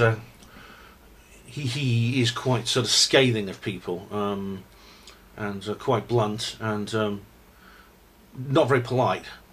Even by skeptic standards, he's quite rude. So it wouldn't surprise me, Daz. It really wouldn't. There's a long thread here started by Julian Carver. And he says here, I'm shooting from the hip here, but after falling asleep halfway into this video, this Colin guy, who I've never heard of until this upload, comes over easily bored very quickly with the attention span of a goldfish. However, my guess is he believes more in conspiracy than he's letting on. One does not simply get into David Icke and do a swing in the opposite direction. Colin Snuggs has simply created a persona as a skeptic so he can sit back and let others go mad trying to prove the opposite of what he says. He's deliberately set himself up, skeptic, in the world of conspiracy theories so others could have to do all the hard work. He himself is now a walking conspiracy. I have a friend who did exactly the same thing and later admitted to me it was an act to make conspirators work harder to prove things to him, because his own research into the unknown was draining him of energy. And that's my issue. He says absolutely nothing of any relevance to actually debunk anything Ben says in the film. Colin Snuggs is actually a closet conspiracy and paranormal believer. Do you know, I've never thought of that, Julian. I really haven't. The thing about it is, it is strange actually that Colin actually was very into David Icke for a while, and then he very quickly abandoned him after, what was it, 8 years of believing in David Icke. Although the thing about it is, being set up as a skeptic in the world of conspiracy theorists, you have to know a little bit. I think you have to be willing to give information. Colin clearly does not have the kind of information you need. In that sense, it's almost like he doesn't actually know much about what he's talking, quite frankly. He is willing to learn, and I'm helping him to learn now, but I was quite surprised he'd never really heard much about the Rendlesham Forest incident. He knew very little about UFOs and things like that. Interestingly, he sent me, I mean, as you heard, he sent me this link saying 10 reasons not to believe in UFOs. So he knows nothing about them, but he's still willing to post information about them. But having a friend, your friend did that, Julian. Is that really, your friend actually pretended to be a skeptic? To make conspirators work harder? To make conspiratorial people work harder? That's interesting. I mean, the thing is, I've actually pretended to be a skeptic a couple of times. As you know, if you watch my Greenwich Skeptics in the Pub events, I also troll a couple of skeptic forums, I should add, under a name. A username I will not tell you, because I don't want to be, I'm quite enjoying myself. But I can actually put on a good act as a skeptic when I need to. But not for that reason. And so Colin actually says here, and you are wrong and right. I did swing pretty quickly from Icke to skepticism in 2010. The swing was complete within 2 months and occurred while I was studying science with the Open University. It's possible. I didn't know it was an agreed upon time that was suitable for disbelieving in Icke. That's a good point, I think. And he says, I only had to ask Ben for the best evidence, which he provided somewhat cautiously. I didn't. I sent you the links. Yet it still wasn't up to the standards required. When it comes to woo, something aren't just meant to be. Thank you for your comment, though. And there's a discussion between Julian and also Richard Gunn, who is speaking here. So basically, there's a very polite here discussion between Roy Freedom, that's Colin, Richard Gunn, and Julian Carver. Well, it's a very long thread here, started by Richard Gunn. Well done, Ben and Colin. I think these sort of discussions are much more useful than the flame wars that often break out on alternative reality discussion forums. I don't want to discourage Colin from participating in future discussion, but I was surprised about how little he appeared to know about the alternative 9/11 conspiracy theories. On the subject, he said, 2 planes crashed into the tower, and all I know about it is the official explanation, because it's the best. How can you be a skeptic if you don't find out about the alternative theories? Does Colin know anything about the fate of World Trade Center 7? He should watch Richard D. Hall's 9/11 videos, especially the Dr. Judy Wood ones, which talk about free energy weapons. Colin did make some good points about the dangers of accepting anecdotal evidence, but overall I found his attitude to be very dismissive. I do wonder how willing he is to pay any attention to evidence presented that contradicts his worldview. It may be too early, but I'm already getting into the pseudo-skeptic vibe from Colin. Ben, I think you did a good job at keeping the discussion calm and focused, but I do think you let Colin off the hook a little too easily at times. Perhaps after he's seen some evidence supporting alternative explanations, you'll be able to pin him down on the reasons for dismissing it, which I'm pretty sure he will. Look forward to the next discussion. Happy New Year. Happy New Year, Richard, and thank you for the comment. And Colin and Richard get into a quite heated discussion here. Colin, Richard there, and Mark Porritt jumps in here. I mean, there's no need for me to really intervene here because there's an awful lot said as between the two guys, really, and they will make good points.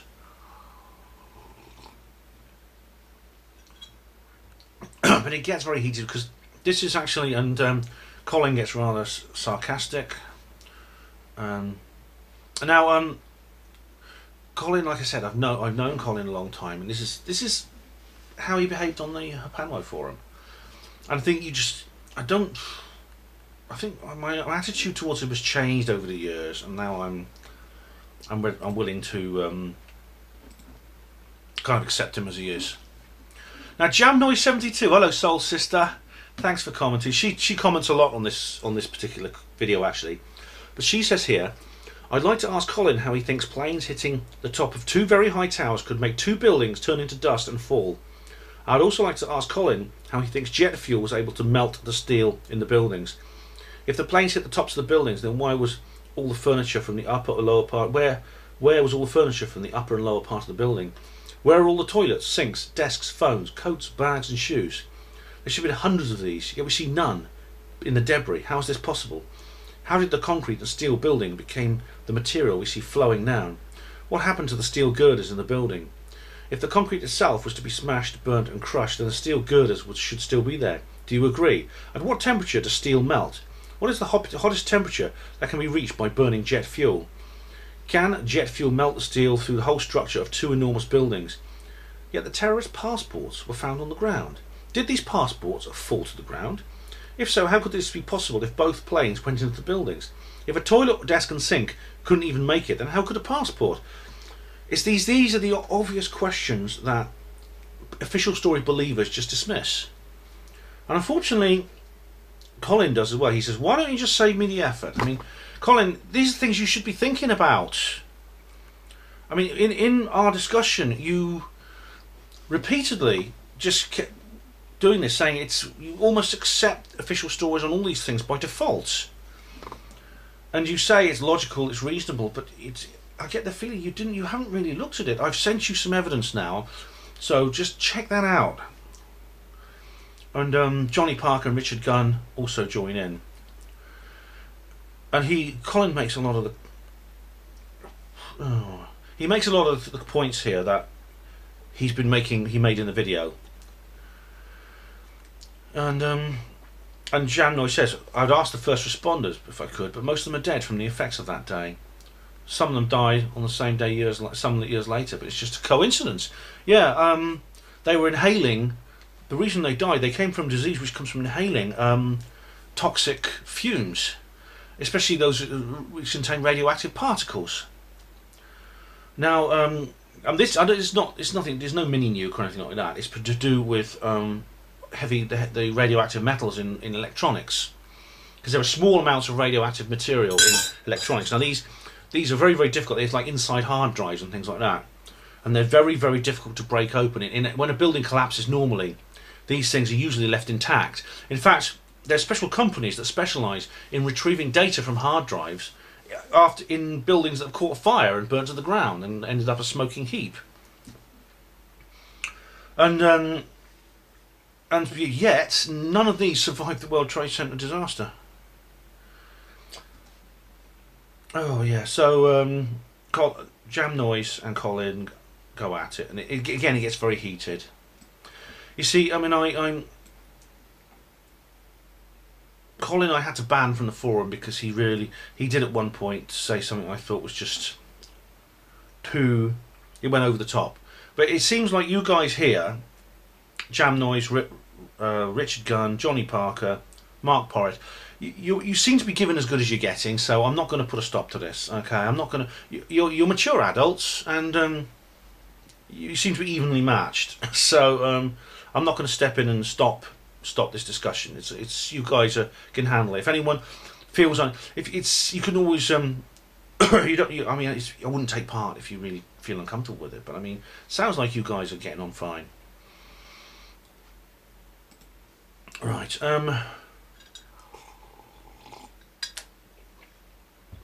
Charlie C has made a comment here that he says doesn't need an answer, but he's basically posing a question to Colin. Yeah. Yeah. Oh. Neil deGrasse Tyson. Yeah. Neil deGrasse Tyson is an arch skeptic who's become a bit of a star skeptic. Emperor Mong says photographing orbs is a simple way to prove that they are mysterious entities that exist out of our five senses, and they are as common as old carrots. Well, some are. I mean, the problem is some orbs are simply artifacts of digital photography. That is a fact, and somebody else underneath says that. And Emperor Mong says, "Cheers, Ben. Love your work." You're welcome. You're welcome, Emperor Mong. And he says, "Why don't I give orbs more of a mention?" Says Emperor Mong. Well, I should do. Yeah, I mean, I do. It's not something I specialise in. However, there's a book by someone called Katie Price and John Hopkins or John. What's their names? But it's called Beyond Photography, and it talks about orbs. It talks about the difference between the spiritual beings, the spiritual things that are orbs, like the ghost photos, and the dust particles and water droplets and things. New Horizons Extra. Oh, New Horizons. I spoke at New Horizons. That's where I did my skeptic speech. Why are skeptics always so nasal? And Royd Freedom. Colin says, I wouldn't say it's a trait of skeptics. I do sound nasal. I hate listening to my own voice. Always have done. But, yeah, you... I suppose I don't have noticed that particularly about skeptics. Some do sound a bit nasal. Maybe it's the study. Maybe it's bending over school books all the time and things like that. And Mark Porritt says, you've got a nice voice. Oh, there you are. Jamnoy72 said, nothing wrong with your voice. Who's the hunk of a man in your profile picture, Colin? Well, I do actually explain exactly who that chap is in the avatar of Colin's channel, and I'll give you a clue. It's someone I know quite well. Jamnoy72 says, really did enjoy this, guys. Collins, please don't interrupt so much next time. It's difficult when two people are talking at the same time. Apart from that, 10 out of 10. I'm glad you enjoyed that, Jam Noise. I really do. Now, Leon Southgate. Now, I mentioned Leon Southgate in the video because I hoped he would comment.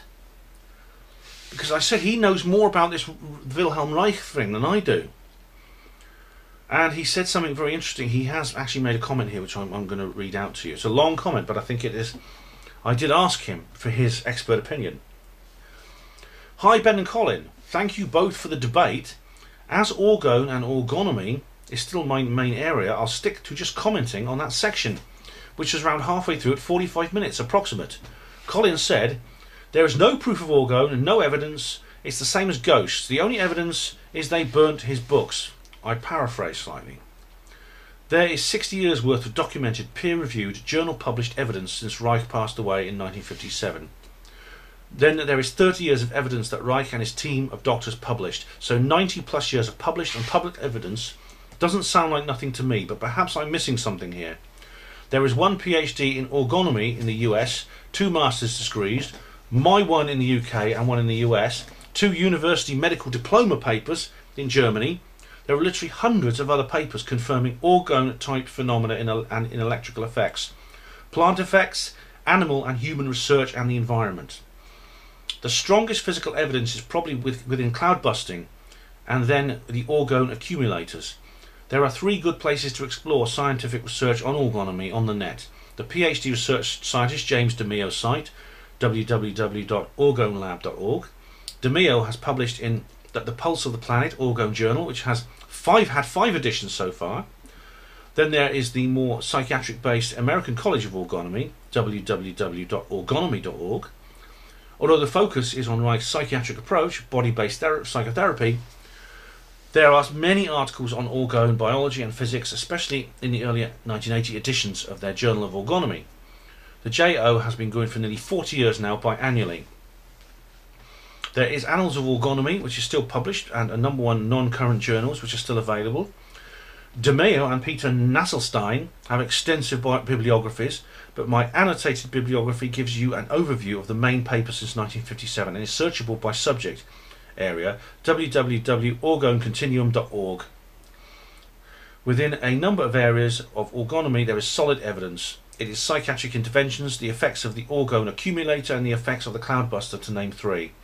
A little earlier, Colin brought up the orgonite piece that Ben had years ago thrown into a river in Oxford out of curiosity and to make an interesting video. It wasn't formal research, just a bit of fun.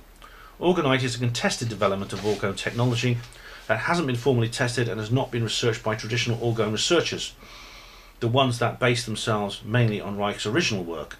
A guy called Wells developed orgonite, an orgone compound, and then Croft and others made a development of the Reich cloudbuster, which they called a chembuster. Though there may well be energetic actions from orgonite and chembusters, neither had any formal research within orgonomy.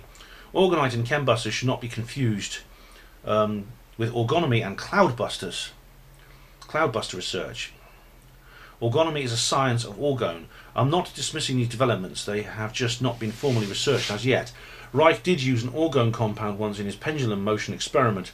Lastly, Colin compared Reich to Ron Hubbard, which is perhaps just a mite unfair. Yes, to a man who never charged for his experimental treatments on patients and literally gave his life for his research, spending the equivalent of $100,000 today in order to be alone and die in prison and have his work attacked by virtually everyone in power. Reich knew his work would not make him friends. Colin seems doubtful about bions, which is understandable, but then he did not appear to know what they are. Bions are tiny intermediate life forms between inanimate matter and developed cells, which occur when matter is superheated and examined at the very edge of light-based microscopy, according to orgonomy. They are about the size of a bunch of viruses. Ben's description was accurate. Reich claimed to have discovered bions and biogenesis, and this led directly on his discovery of orgone when he tried to isolate a radiation coming from the bions. There is good evidence for bions on multiple papers written by a number of doctors and researchers. See my annotated biography linked above for more details on bions. Leon, thank you very much for that so long and detailed comment. I asked you specifically to help me in this, and you did, so much appreciated. And yeah, I mean, this is exactly the point. There's Peter Robbins as well, the ufologist, who's written extensively on Rendlesham Forest. He's also an expert. He's not a formally trained, but he's an expert on Wilhelm Reich and his work. So Colin, please make a note of this, okay? I'll send you. I mean, you can look. I'll direct you to this comments section. I mean, well, I don't need to. You've been reading through this comments section quite freely, and you've been debating with people within the comments section. So please have a read of what Leon has said. And so Colin says, this is just a standalone comment now. I love how people think they can decide subjectively what a skep is or isn't. We simply just ask for extraordinary evidence to extraordinary claims. Yes, Colin, and I'll tell you something else, right? I'll tell you something else you've never heard before, right? It's good to be open-minded, but not so open-minded that your brain falls out. Is that original or what? My God, I bet that made you laugh, didn't it? That's a really, really great original comment. Okay, look, you go around repeating that to people. Don't pretend you invented it. I invented that comment, okay? Lee Cook. You need to find someone of your intellectual equal from the sceptical side, Ben. This Colin fella doesn't seem quite up to the job. You had to fill him in on the sceptical viewpoint a number of occasions. Having said all that, good on you both for doing this, because it takes balls to face off like that, and it makes me think of two academics dissing each other via the art form of a rap battle. Yeah, thanks, Lee. Well, I mean, as far as I have asked a number of skeptics for debates. I mean, I actually offered Professor Chris French to come onto my radio show, which he declined. I have interviewed skeptics on Herpanwo Radio. I interviewed Tristan Swale, and Bowler Hatman I had on my show as well. So I'm thinking of asking Miles Power. I mean, he'd be a good person to actually debate, I think. So I might actually, if I get a taste for these skeptic debates, so I might ask Miles Power to come on. Julian Carver. Thanks again, Ben, for all your work. Just been listening to several shows on your Herpanwo Radio. Superb stuff. Also some good music choices, my friend. Happy New Year. Happy New Year, Julian. Thank you very much. Piss Willie. Piss Willie. Oh, well, where do people get these names from? Anyway, Piss Willie says, ooh, there goes my early night. Looking forward to this one, Ben. Thanks, Piss Willie. Daniel Bostock is there. Oh, great. Daniel Bostock is commented as Emperor Mong as well. And Piss Willie and Emperor Mong and Daniel have a discussion. Right.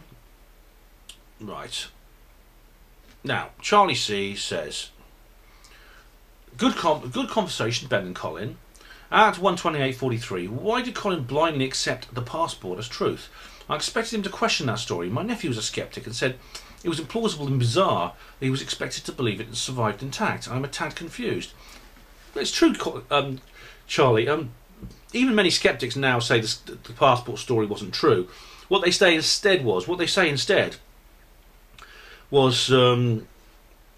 they just say, well, it was a rumour that might be true and it was never confirmed, and so basically conspiracy theorists have kind of invented the mystique around the passport.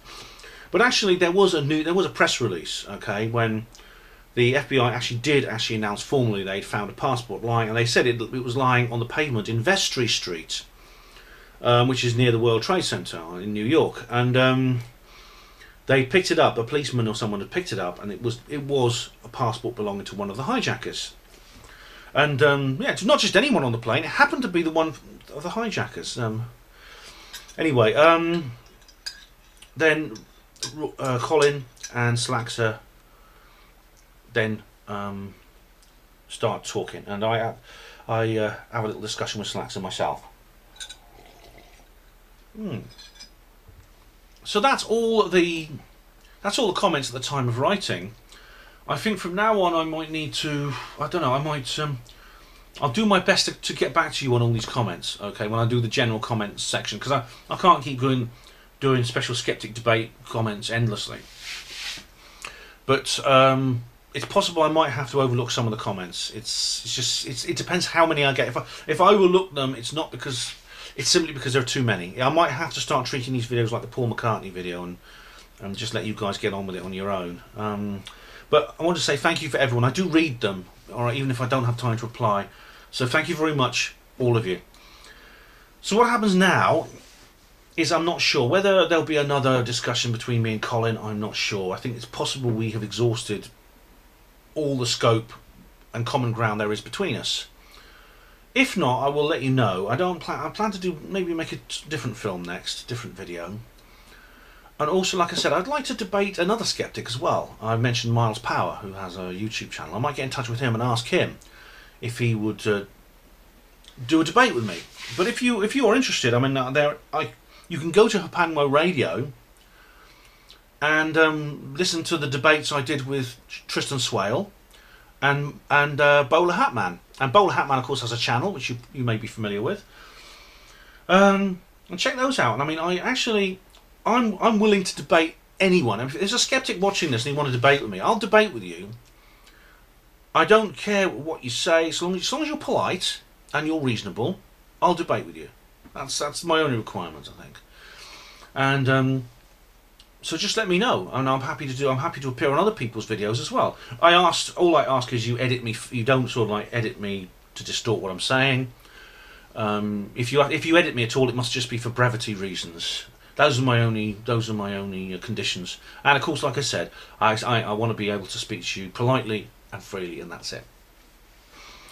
So, thank you very much for watching Hapanwo TV yet again. There's another video coming soon. I won't tell you what it is. I'll leave it. It'll be a bit of a surprise because, well, there may be a surprise in store, which will be the reason I'm making the video.